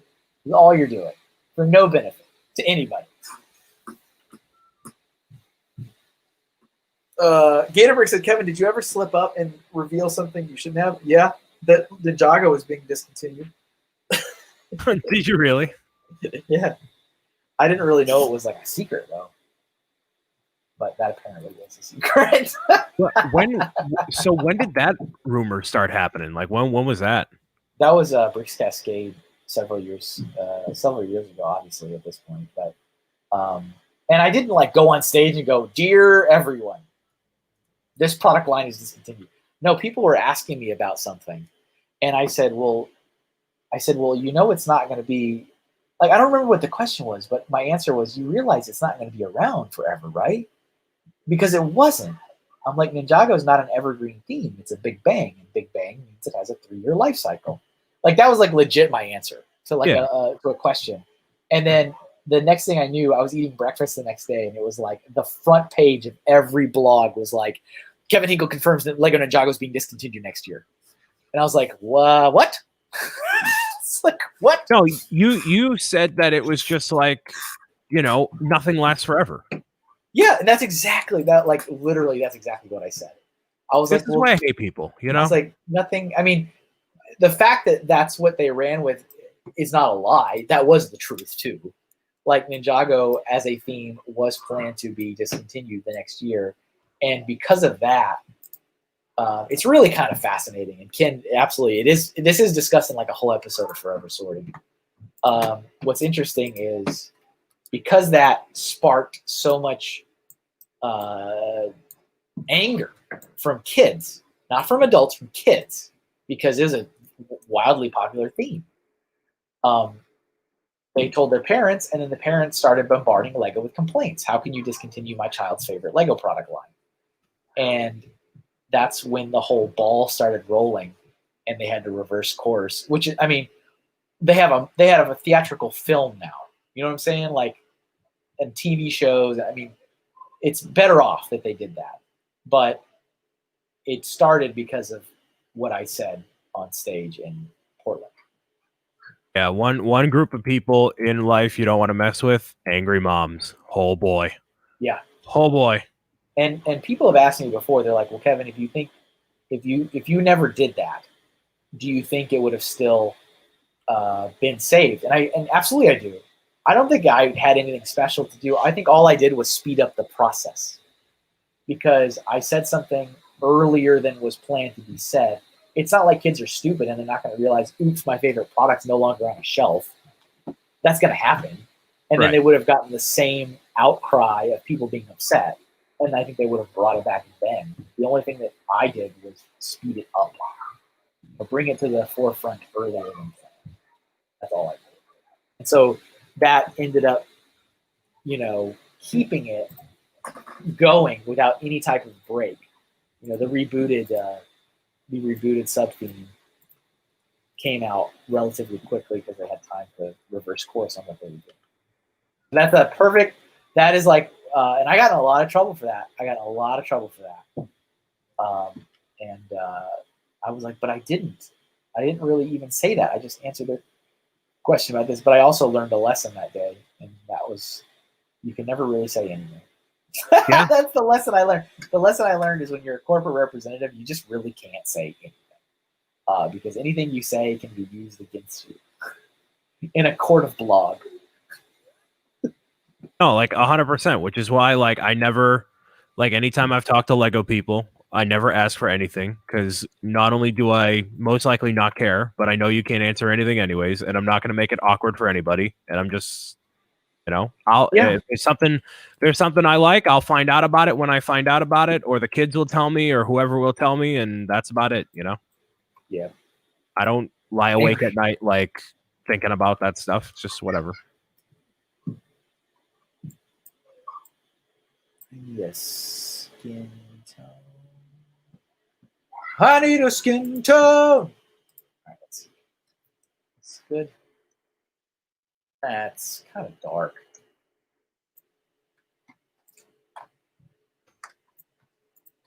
It's incredible how quickly they made Rebooted. So what was the Rebooted Ninjago? I forget.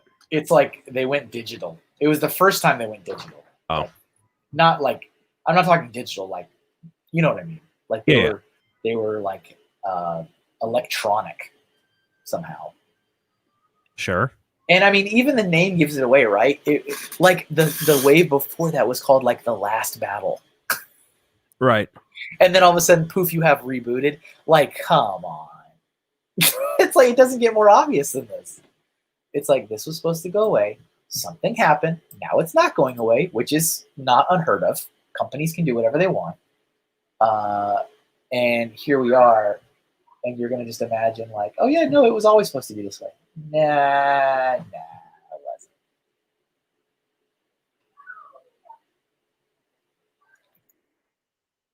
Something else that okay, so another example of something I said that I shouldn't have said that actually really upset me, and that was one of those like, this is the hill, I shall now die on it, was, do you guys remember the, what was it? It was like, maybe it was when they did the Lego Chrome Red keychain? The VIP Chrome? Yeah. I think that's what it was. Something like that. And every store was like told, you might have been in retail at the time, maybe. Every store was like given a list of like their top VIP people or something like that. Do you remember this? So I was right after that. Okay. Hey, what's up, Space Time Break? So I just ordered some popcorn. Thank you very much. I appreciate it. My son's selling popcorn for Scouts. I got to do that as well. I didn't know which I wanted to buy yet, but I was going to buy something. Well, I appreciate it. As I've said before, whatever he doesn't sell, we do get a bill. It's like, because it's fundraising for the troop. We're very close though. We're only like 2 orders away from being fine, and we won't get a bill. And I think Reed, what's up, Reed? Sorry, I didn't say hello to you. But yeah, if you guys want to see that, you can order from anywhere in the country, and you get free shipping if you place over $25, I think. But like pretty much anything you order is over $25, so it's basically free shipping. But it is tasty popcorn. I can confirm because my older son was in Scouts for years and years and years, so we've got many years of ordering that popcorn. I was going to get the pretzels, actually, the chocolate-coated pretzels. Oh, I think we got that one year too, and that was pretty good. Yeah, that sounds good. There was nothing that we've ever gotten from there that I was like, that was gross. Like, it's all just good snack food. Of course, yeah. So yes, there was a thing. They did the VIP thing. All the stores got like a list of like their top customers, and they had some calculation on how to figure out who was the top customers. It was like a certain customer spent a certain amount of money and a certain amount of time, and they did have like this blanket area where they just sliced off the top of it because they felt like those were clearly quote unquote resellers.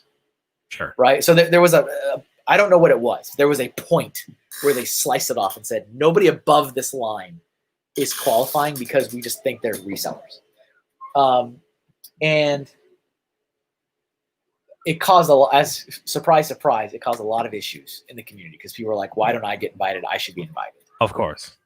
Brian, people were emailing me photos of their credit card statements. That's ridiculous. I had lug members say, so-and-so is in my lug.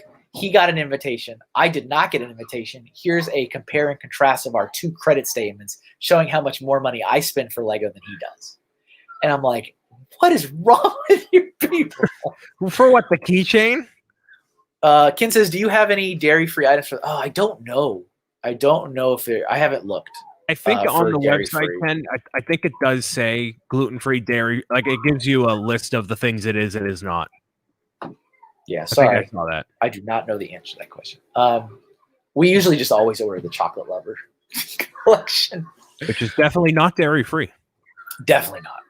All right, let me get another one real quick to start doodling on while I finish this. What do we got? Kevin saves Ninjago. Let's see. Oh, Cece's got to run. Got to run into Michael's. I've been there enough times this week. Jess says, no offense, those were a long 4 hours. I think we chatted for 3. Sorry, I just saw that. Let's see. The holes on the head are giving me heebie-jeebies. Good. As they should. As they should.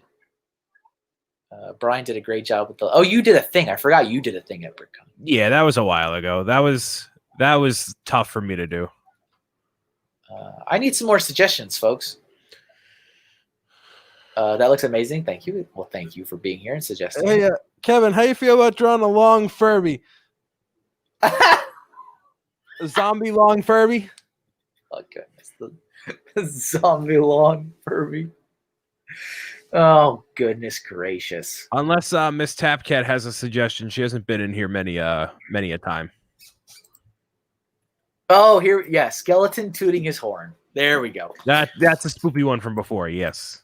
So, so the thing is that back to the other story where I started drawing this is that there was a lot of issues and a lot of fans were mad because they felt excluded from whatever this special VIP private event where you get like a chrome keychain or whatever. Doesn't even matter. Keychain is so like it really doesn't even matter. But so people were telling me, and the thing is that all the stores had the approval. Like they had like 5 extra spots or something that they could use as they felt appropriate, right? So like corporate gave them the list of people that they needed to invite to this thing to get this keychain, and then they could have like 5 blank spaces for people that they thought were really good customers and deserved to be there. Sure. And so this wasn't a secret. This was known. This was something that customer service also knew about because, as you can imagine, they were getting bombarded with calls from fans too. And so I was telling, after I did some research and I started talking to some of the stores, the managers, and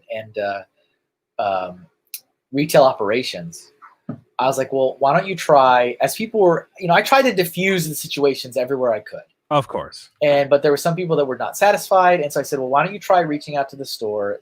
They do have a little bit of wiggle room to put you on a list if they, whatever, like reach out to them and figure it out. And apparently that was a no-no. Apparently I should not have said the stores had the ability to do that. That there was not, I guess that was some kind of ace up the sleeve. They didn't want anyone knowing. Sure, right. And I'm like, okay, whatever. Like, why is this, whatever. But then why is any of this the way it is? Why is any of this the way it is? And then one of the district managers, so the manager was mad. The store manager was mad that I told a fan that the store had any ability at all to change the scenario. And so told the district manager, how dare Kevin say this? He doesn't know, he doesn't understand what it's like out here, which I laugh at that statement. We're mad about it. So this district manager called me up. I don't know if he's still there. He probably is because he's like the longest serving district manager in Lego retail history. You probably know him, Brian. Talk about it. He called me up. The dude called me up and yelled at me as if I was some subordinate of his. Right? What's up, Dave Guan? Dave Guan's here. So he called me up, cursed me out over the phone, saying, how dare I put one of his stores in an awkward scenario like this, and that I should have taken ownership for the community and all these fans and explained to them how it is and be done with it, and not put the ownership on the stores to somehow fix this scenario. And then the dude literally said, the last community guy was better than you to me. Wow. And this guy's been with Lego for 30-something years, maybe 40 years at this point. I can't even begin to tell you how absolutely devastating it was hearing something like that be told to me. Yeah. But apparently it was a slip up, and I was not supposed to say that the stores had this thing that they had. Like, I like how the things that I've slipped up saying were not like lies. They're just like things that like it wasn't necessarily clear that I'm not supposed to tell, but it's like you also, for so many years, people didn't realize the incredible pressure that anybody who's in like a public facing position like that has to face, and the amount of questions and barrages they get on a constant basis. I mean, I had media training and all that kind of stuff, but still, you don't know until you're in it. But this guy just like called me up. I remember calling my boss after it because I was so upset. And I was like, are you going to like stand up for me or something? Because this is not my fault in any way. And he was like, no, I don't think this is a battle we want to engage in. He was a great boss at the time. Of course, he ended up getting let go too, because all the good bosses always got let go. But he was like, this, I don't think is a battle we want to choose to fight today. And I was like, whatever. But yeah, he was talking about the guy before me and how much better a job he did at community management than I had been doing. And he was very disappointed in my handling of it because I accidentally revealed that the stores did have a little bit of leeway into who they wanted to add to their list. That's dumb. And I'll never forget it. Now it's implanted in my brain forever. Hey, Kevin, I think you're great. Well, thanks. Clearly the company didn't. Yeah, right. Because here I am. But Mevit says, turn on your inner Sergeant Schultz in public. I know nothing. Yeah, so whatever. Everything happens for a reason. I still believe that. I still believe everything happens for a reason. I'll let you know when I figure out what the reason is for 2020.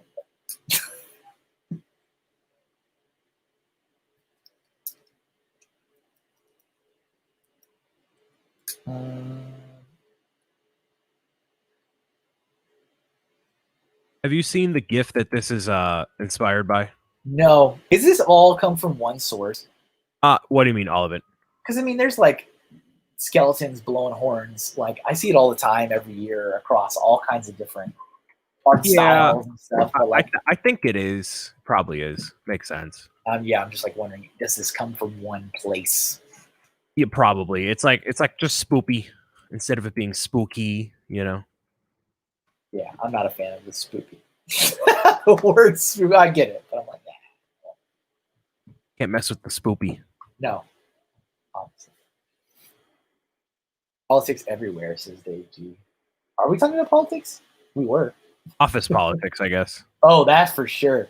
You know what's funny is that's what I was told. My hiring manager, when he brought me in, he asked me how good I was with office politics, and I said, not at all. I was like, I don't know. I told him I remember saying that, like, I believe in doing a good job and holding people accountable, and he, like, in a endearing way, he laughed at me and said, well, I'll either get better at it or I won't be here very long. And I was like, well, all right. I did get better at it. But I dislike it. I think that's so stupid. No place for it, let me tell you. There's a lot of office politics, even at like the store level when I was dealing with all that stuff. Like I made an effort to be like, unless somebody was, belligerently being stupid in some way, I'm like, hey, I like everybody and everybody's great until you're not. And I just do my job, use my discount, be friends with people and get out of here, Yeah, why can't people just do their job, Just do your job. Why do we need to play favorites? Why do we need to have office politics? All this junk. The actual reason is because people need other things to concern themselves with to fill up their time. That's the actual reason. This is true. The unfortunate truth of it. In my opinion. In your humble opinion. Which is all that is, an opinion. David's saying, can we see a review of what's done so far for the latecomers when you get a chance, Kevin? Yes, for sure. Let me finish this one up and we will do that. Oops.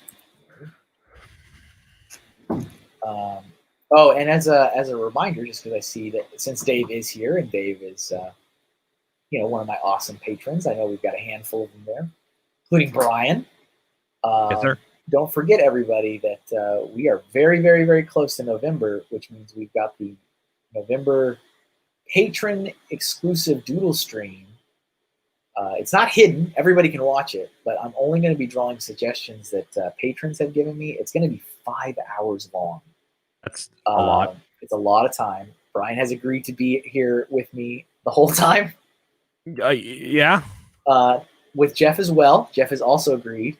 See, this is how, we're long hauling it. We need 2 chat people in here. Not that I really need any help with collecting suggestions or anything, because I already have them, but just more for discussion and stuff. But make sure you guys go on the post and give me your ideas, because I still have only gotten ideas from 5 or so people, and there's 68 people in there. So I don't mind. I specifically told everybody, put 3 suggestions, because I was anticipating that a handful of people would put nothing. So, but if you would like, make sure you throw your suggestions in there. There's no theme. You can put anything you want. So the sky's the limit. whatever you wish, throw that in there. Everybody can put 3, and depending on how many people actually participate, that's how many doodles we will do.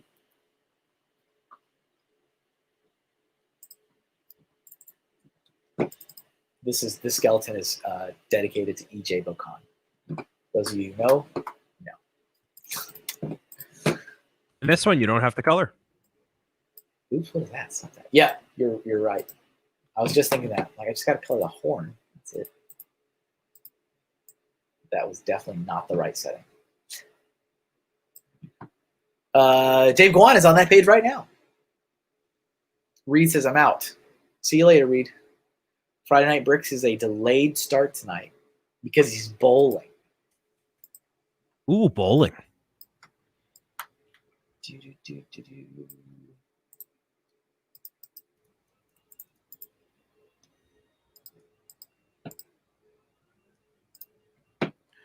Funny Fig says, I say this as a Lego fan with all my best friends being Lego people. AFOLs suck. Jeez. There are some difficult people, that's for sure. You know what else is really weird? This is really weird, Brian. This is really weird for me. Yes. There's not many, but there are a handful of people in the community that have really been inappropriate. It's not the right word. Just like really aggressive, belligerent, rude people to me. To you? To me. Maybe not because of anything I've done, but because maybe Lego did something and they didn't like it. But just overtly rude. And they now don't act like that way to me, but I will never forget how they treated me. Of course. And it's really weird for me to like be at some of these shows and like I kind of have a little bit of those memories and like like those, what do you call it? Like, when you hit a dog and then you stop hitting it and it still acts like you're going to hit it. Of course. Like that emotion, that feeling. Like I still have that anxiety and stress from seeing some of these people when I see them at shows because they are active in the community. And so you'll usually see them and I'm like, and they're not rude to me at all now, but I'm sitting there going like, are we going to pretend that you didn't like curse at me like full throttle at a show once upon a time? Like, are we going to imagine that you didn't sit there and make ridiculous accusations and demand to speak to my boss about, X, Y, or Z? Like, we are, aren't we? We're totally going to act like that. Okay. All right. It's just really weird. It's so bizarre. Hater Bricks wants names. I do too. All the names. Give me these names. It's just like, it honestly makes me feel like they don't remember because they don't act that way now. And, it's just like, do you not remember that you were a total awful person to me? It's like, I mean, like I said, it's not me necessarily personally, but still, even if the company's done something you don't like, you don't exactly go after the person you've got in front of you. No, I don't know. But it's weird. And I always think like we're going to like jump back to that day or that conversation, but we never do. People are like, oh, it's good to see you again. It's like, hello. Oh, hey, how are you? If you want to make up for, being a jerk to me, you should go to etsy.com/MrHinkleDraws and support. Oh, there you go. I'll send a personal email to all of them and say, please buy my stuff so you can make me feel better. Right. So we can make amends. Exactly. What's up, Stud Sidious? You ruined Ninjago. Go get him, nerd herd. Okay, so here's everything we've done so far today. We've got this 2020 with snakes and evil eyes, and the zombie COVID, and Bat Lord, Bat Knight, Screaming Scared Luigi, Enderman, a haunted house, Bonnie from Five Nights at Freddy's, Sid's like toy spider doll thing. Here's this is still terrifying. An IRS past due notice. Yep. It's the worst. It's the worst one. Brick separator with like an angry face, a Mimikyu Pokemon, and the trumpet blowing skeleton. Tooting, as they say. He's tooting. when you said that. Tooting. Tooting. Tooting. Let's see. I do find some of them pretty annoying and too serious. I want names. Give me the names. Go ahead. Brixomniac's got 1,700 Hinkle bucks, but I still haven't turned any of my stuff on for 2 months. I'm sorry. Sorry. All right, let's get another thing to draw. Anybody who has not had something of theirs drawn, maybe? Anyone's got any suggestions? I'll be entirely honest with you, Kevin. Yes. I am starving. Oh my goodness. Are you about to leave? No. There's a half hour left. I'm not that unprofessional. However, you're saying your kind bars didn't do the trick, huh? No, the kind bars never do the trick, but oh man, is it the hunger's hitting real nice. Real nice. Oh, I'm sorry. I missed this comment earlier from Reed. Thank you, Reed. And David go on saying, I second that. Thank you, guys. Brixomniac is face falling. I'm sorry. Kevin unclutched. How much do I got to pay? I'm sorry. Is your stomach growling? A smidge. A smidge. Brick Smith asking, can I get the Charlie Brown ghost costume? That's a quick one if you want to do that. That's a good one. Let's see. We got a bunch of different ones here. We got Marvel Zombies. Yeah, Charlie Brown ghost costume. Ghost Rider's been put in there a couple times. I don't remember what Large Marge looks like. Let me just look real quick. Suggestion at breakfast sandwich taunting Brian. Shut up, David. Oh, I do not know who this character is. I have not seen this movie. You know what? I've seen the redo, like the most recent one. I have not seen this movie. She's kind of crazy looking. Wow, she's like got a crazy claymation face. Ugh. A breakfast sandwich taunting Brian. Let me look up some of these things. So I had like 6 minutes until Kevin went on, and I saw the line at Dunkin', and I'm like, I said a couple expletives, and I pulled out of the driveway, and I went to another Dunks, and I'm like, a couple more expletives, and then I pulled into the parking lot over here, and I'm like, well, I guess there goes that. I said a couple expletives, he says. Yes. All right, let's do Fazoom Jr.'s thrown in the Ghost Rider a few times, so we'll do a Ghost Rider. It'd be nice to have some fiery color on here, I think. Sorry, Julian, I was pulling for you with the Charlie Brown suggestion. Maybe next time. I'm sorry. In the inevitable fourth spooky showcase, Kevin does. Well, I might have time. We'll see. We still have 30 minutes. All right, we'll do this one, I think. Tim Burton's first movie, is it? Wow. Okay. The Pee Wee Herman one? That's interesting. Whoa, don't do that. Stop it.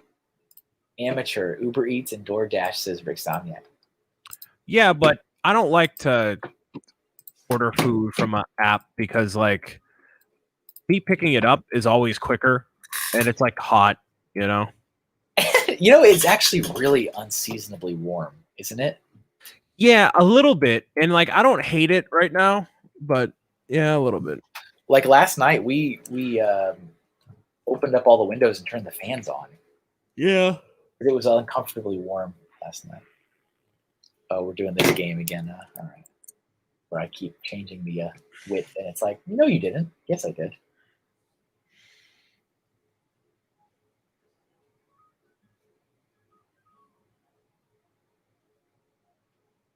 Sounds like some smooth jazz.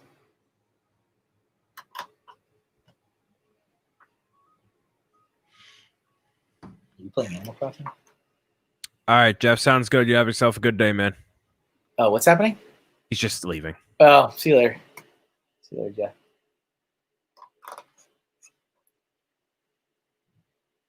You have any good plans this weekend, Kevin? So the plan is later today, after we make sure that schoolwork is done, to go to the pumpkin patch and get our Ooh, pumpkins. cool, fun. So we'll do that, and then hopefully carve them at some point during the weekend. Although I might wait. I see, like I'm always so nervous that this is just gonna get moldy before Halloween Day. Yeah. And so I try to like delay it as much as I can. Last year I didn't do a super good job. I waited too long. We were like carving it like the night before. I'm like, this is stupid. We should enjoy it for more than a day. So that's something we need to do is pick our pumpkins and carve. And I haven't decided what I want to do this year. Because I've done, so for the last 3 years in a row, one year I did like a classic Lego man with like the classic combed hair. And then the next year I did Mario. Or I did Luigi, and then the next year I did Mario. Oh, that's cool. So I don't know what I'm going to do this year. The Luigi one, though, was really fun because I carved him with the scream face, of course, right? If you're going to do it, you're going to do it. And then I put a real, like one of the costume Luigi hats on top. And I got the gloves, the big old overly sized comical gloves, and stuffed it with newspaper and put it on the sides of the pumpkin like he was holding his head. Oh, that's really cool. And I was quite pleased with that. Why is this looking dumb? Like I'm looking at this cool skeleton over here, and I'm like, this looks dumb right here. Like, what is this? What am I doing? Let me start over. I'll start this one over. I can't draw a cool skeleton and then all of a sudden have a mediocre skeleton right next to it. So that's really the only thing other than that, the normal weekend chores. I got to do laundry. I got to grocery shop. Jesse says it's snowing in Minnesota. I thought for sure we would be in snowing territory by now. They say carve it 3 days before Halloween. That sounds about right. And that also you prevent squirrels from getting at it too. Squirrels? I didn't even think of the squirrels. Yep. You can't forget about them. Just like I don't forget about the mice. You can't forget about the squirrels. Are you going to carve a pumpkin? No, absolutely not. Absolutely not. I thought about doing it for a live stream, but then I thought, like, all right, that's going to be messy in the office. And if it potentially attracts mice, nah, I'm done. No way. But you need to carve that design that we did for your shirt as a pumpkin. I know, that would have been perfect. That's why I'm like, oh, I got to do it. But, like, I just can't. Why don't you do it at home? Have you ever done a live stream from home? No. Ooh, it would be an exclusive. Yeah, but then, like, people know what the inside of the house looks like. Not that I care, but... Wait, you've done a video, though. Like, didn't you... I feel like I've seen you be, like, sharing Thanksgiving wishes on a couch once upon a time. I was at my aunt's house, but there was also the Super Mario unboxing I did in the summer. That was from the house. Oh, yeah, you did that. See, it's happened. It's not unheard of. But to do a live stream, it's different. At my normal time, like, I'm not able to do a live stream at that time there. All right, fine. I just want to see you carving your own face into a pumpkin. That's fair. You know, I want to as well. That's like the ultimate. That's when you've made it, when you're carving your own likeness into a pumpkin. I'll just have to settle for Joey being in the chat right now. Hello, Joey. Oh, is the waffle stream done? Did he do the waffle stream? I thought so. Oh. I was very upset because I'm like, I would love to watch this, and I'm going to be streaming, so I can't watch this.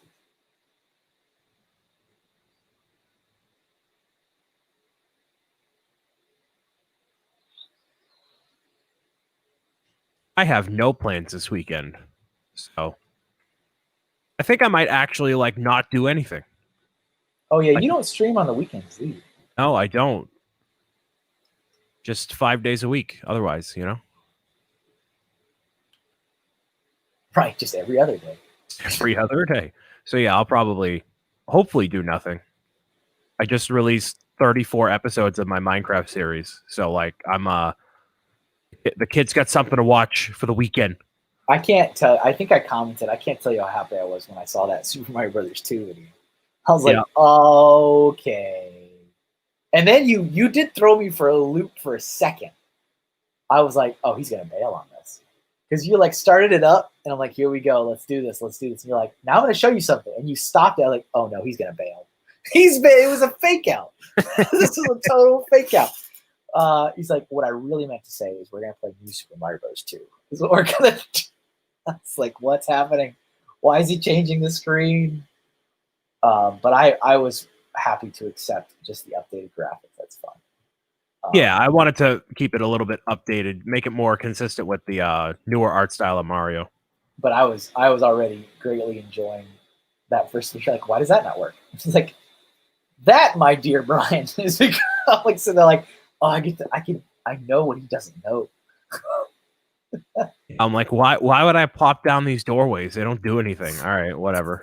Like I was one of those people that was like yelling at my screen when you were in that first cave in that first video, and you're like, I can't reach this. I can't reach this. I'm like, you gotta like build up your jump power. Right. You gotta like, but like you didn't know. Of course. Like, oh, he doesn't know. And you're like, all right, whatever. And then you just run away. I'm like, no. But that was, I'm happy to see that. I like the retro stuff is what I like. That game, I never played it because it's so different from anything else Mario, and none of it, well, not none of it, but not a lot of it carries over into like current Mario, like the mechanics of it. So I'm like, just never bother. But well, it's really interesting the stuff that does carry over because it's very bizarre stuff. Like, Shy Guys, we'll keep these forever. So right. It's like, okay. But then, like you said, a lot of the mechanics have like, they're just done. They're never going to be back. But it's like Birdo 2 is like, will never go away. But like, that was Birdo's grand entrance. Hey, look at this. It's a random pink bird. Right. What are you? What are you doing here? But I was quite pleased. I put that in my survey. It was like, more retro things. Yes. Thank you. I feel like a lot of the more modern stuff is modern gameplay, live stream, whatever kind of stuff is more like, I know for a fact I'm never going to play the game, but I have an interest in the game, so I guess I'll just watch someone else play it. So like Five Nights at Freddy's is a perfect example. Right. I'm never going to play it, but I'm interested in it, so I'll watch other people play it, so I can at least get some entertainment and also learn what the game's about. Or if it's old, that I've already played it before. Because I feel like if it's anything else, I might want to play it, and I feel like I'll have it spoiled for me if I watch someone else play it. Yeah, that's usually the mentality behind all of it nowadays, because people have less time to do things, so they're like, all right, I'll just watch this dude who is kind of obnoxious, but whatever. Yeah, multitasking, right? Right. Do multiple things at once. Like this morning, I listened to your interview while I was, at the gym. So there we go. Which I gotta go back soon. I didn't go this week at all. I think I need to check my numbers. I think I'm at 2 months now. Good for you. Yeah, I'll be responsive. No sarcasm either. Like that's. I'll be obnoxious. I'm gonna call you at 6 a.m. You could. Will I pick up? And exactly what's gonna happen is the first time your phone's off, I'm gonna be at your house the next day at 6 a.m. So you want me to come here again? You can't. Let's see. Wow, your skeletons look really good. Do they really? Okay, I'll take it. Skeletons are kind of supposed to be. Do you? Okay, here's a pumpkin question. Are you one of the people? I am. Are you one of the people that like saves all the seeds and then like? No. It's too much work, isn't it? Nah. So no one in my family is like, oh, we're all gonna be around and we're gonna make some pumpkin pies and it's gonna be a big family thing. None of us do that. So there's no like reason to save the seeds. It's like, nah, get this out of here. We're done. Goodbye. I can't. I mean, for years and years and years, I've done that. Like, we'll collect all the seeds. It is a huge pain, but like when we're pulling all the guts out, me and the kids will all like throw all that junk, all the guts into like a big pot, and then whenever at some point later, I'll go through and I'll clean them all up, pull them all out, and then dry them out, and then we'll do something with them. think last year we did like it was something sweet last year, like cinnamon or something. Cinnamon, spice, pumpkin seeds. This year, I think I want to go for something spicy. Like somebody had mentioned when I posted the picture online, someone was like, what did they say? Chili garlic, I think. Something like that. And I was like, oh, that sounds kind of interesting. We should, like, I feel like we traditionally do something like sweet, but I kind of want to do something either spicy or like a different, going for a different thing.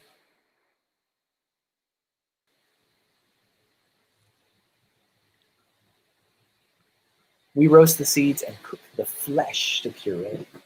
Pumpkin flesh sounds disgusting.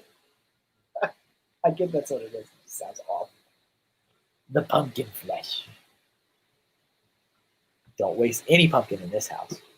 For Zoom, I plan to live stream Yar's Revenge one day. What's Yar's Revenge? Is that a movie? Or is that a game? It's got to be a game. If you're going to live stream it, it's got to be. Joey says, wait, which Mario? What are you talking about?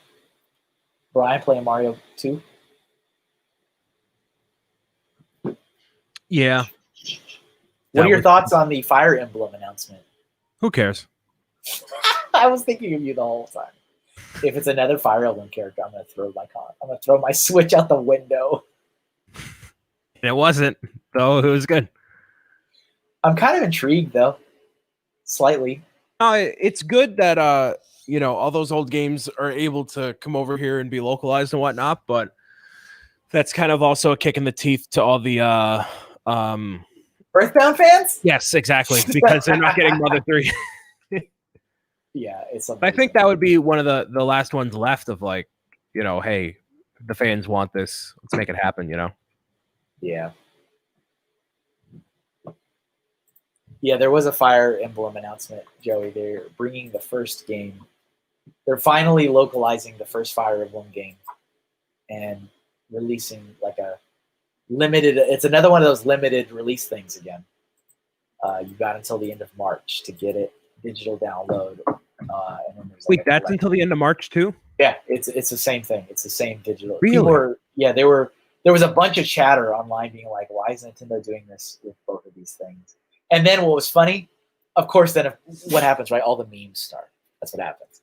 And people are like, guys, I know you missed it, but Nintendo already released Mother 3 officially localized. It was only available for 2 days, though. So You missed it. I'm sorry. But it's another limited thing. And I'm pretty sure it was the same March date. I'm pretty sure. Maybe I'm off, but it is also limited. Let me look that up. Hold on. I just want to be sure.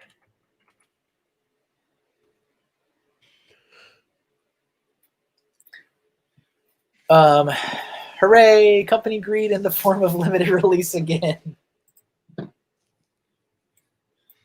Well, at least in the Mario collection, I am for certain they're going to sell them individually after the fact because those games will last forever. And they did some tweaking on them. And it's not like they did back in the Wii, they came out with Super Mario All-Stars on a disc. And they didn't change anything about that game. It's just the same exact game on the disc. But they adjusted Mario 64 and Sunshine and Galaxy a little itty-bitty bit. So, like, they're not going to just have it out for 6 months and that's it. In one perspective, it is kind of genius to keep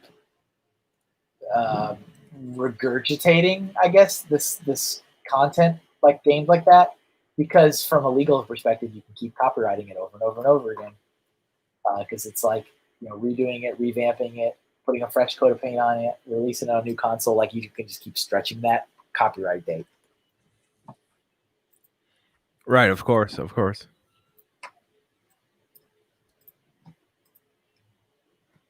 What is this long Raptus face? Did he do the clicker? I don't know what that means. Oh, clicker from Last of Us. Oh, okay. I was like, what does that mean? What is that? Oh, what's probably a limited time thing is probably the the physical deluxe edition with all the stuff. Yeah, that's probably limited. But like Fire Emblem, Shadow Dragon, and the Blade of Light is $6, and that's probably going to be forever. Okay, there we go. There's our.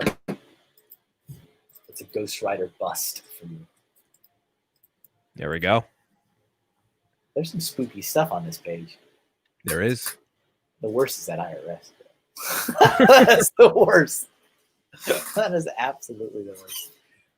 Okay, so we have 10 minutes. It's not a lot of time. So I think we do have some time to do that Charlie Brown one, which was a simple one. Let's see. Yeah, because that's an easy one we can do. Yeah. All right. Is it still up on the... No, that was a while ago. Yeah, probably was not up there. Oh, no, wait. No, it is. Oh, there we go. Just about to creep off the screen. All right. Clicker is the thing your dad made you go get to change the channel. That's what I think about when I hear that. Is go get the clicker. It's exactly what I was thinking about. It's the Great Pumpkin, Charlie Brown.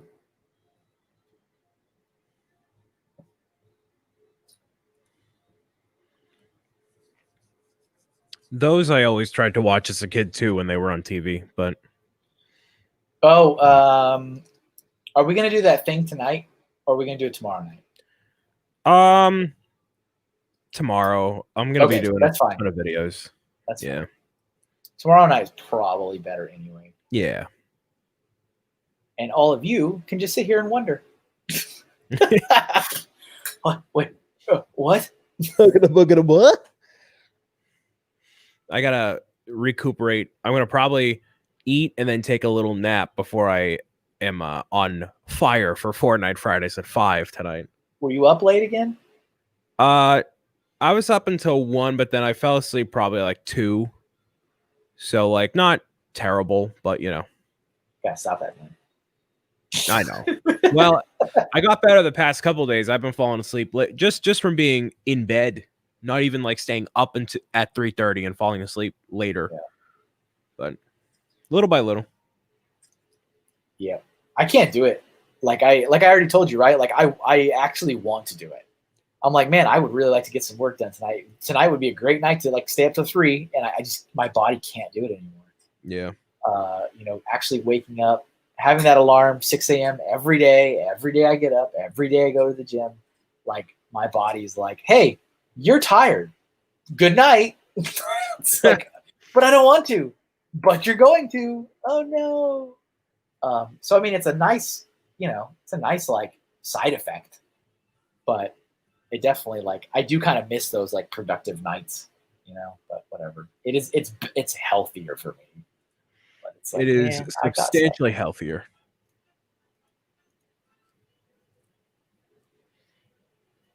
I'm trying to kind of draw this in the same art style, kind of. It's kind of working.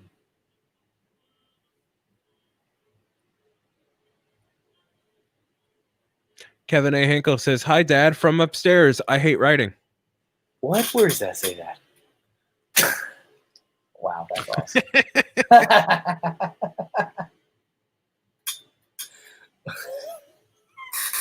Well, hello, Kevin. I hope you're doing well. Knock twice if everything's okay. This is how you know work is getting done. Yep. That's your confirmation. I got a rock. Chris says I got a rock. That was me as a kid. Oh, was that something he got in the trick-or-treating bag? No, but that was just like a summary of my childhood. Like, oh, I got a big Snickers bar. Oh, I got a Hershey. I got a rock. Like that was me. You know what? I got the dentist like toothbrush pack. Oh my god! Really? I did. Oh. I did get that. Who from whose house? One of the neighbors. I don't know. Did you egg the house? That's gross. Mom says I have to go buy that. Sounds like bye, Kevin. That sounds like a reasonable thing to do. Yeah, it was like a dentist. Like a little. I think it was like a single toothbrush. Oh, so it was a dentist giving out the toothbrushes. Yeah, I think so. Okay, so that's but it was fine. But it was like Halloween, and it was like trick or treating. Sure. I mean, but if it's the dentist, okay, sure. If it's some random mom who's like, oh, but I'm gonna give you some toothpaste instead. Nah, your house is getting egged, lady. Nah, don't do that. Okay, now I'm all right. Now I'm really thinking. I'm going back in the Wayback Machine. I remember in my neighborhood. I mean, most houses, gave out candy. There was the one household that gave out the toothbrush. There was the one house that gave away the pennies. Pennies? Like an old lady had like a huge basket of pennies, and she would give you a penny. What? There was another house that gave apples. That's like back in the day, man. I was out sure, there of for course. I was like out there for like 4 hours. I was like, how far out can I go? So I would take a pillow sheet and it would be like insanely stuffed when I would come home. But there was the one house that gave away apples. And then there was the one house that would give me a Christian pamphlet.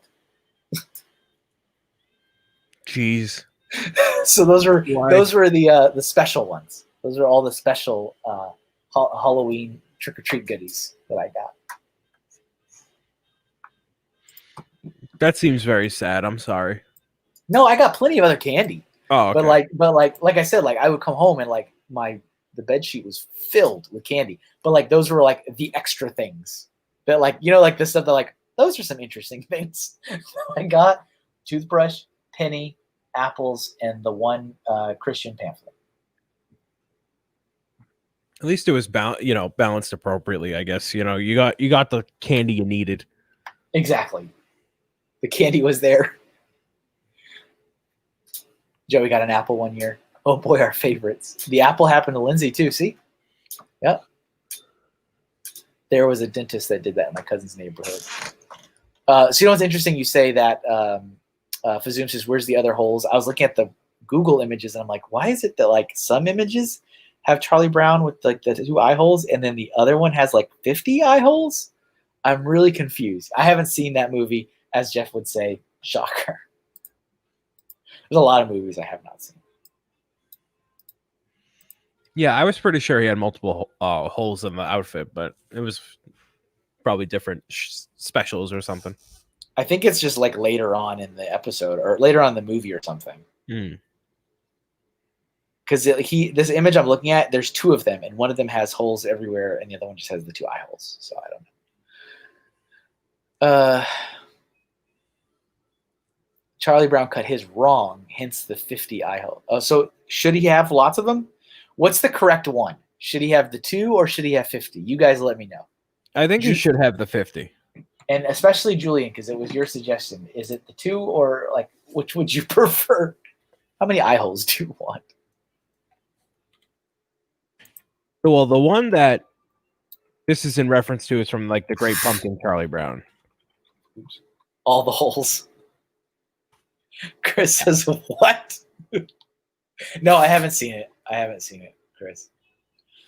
Yeah, so it's definitely not 50 holes, but a bunch more.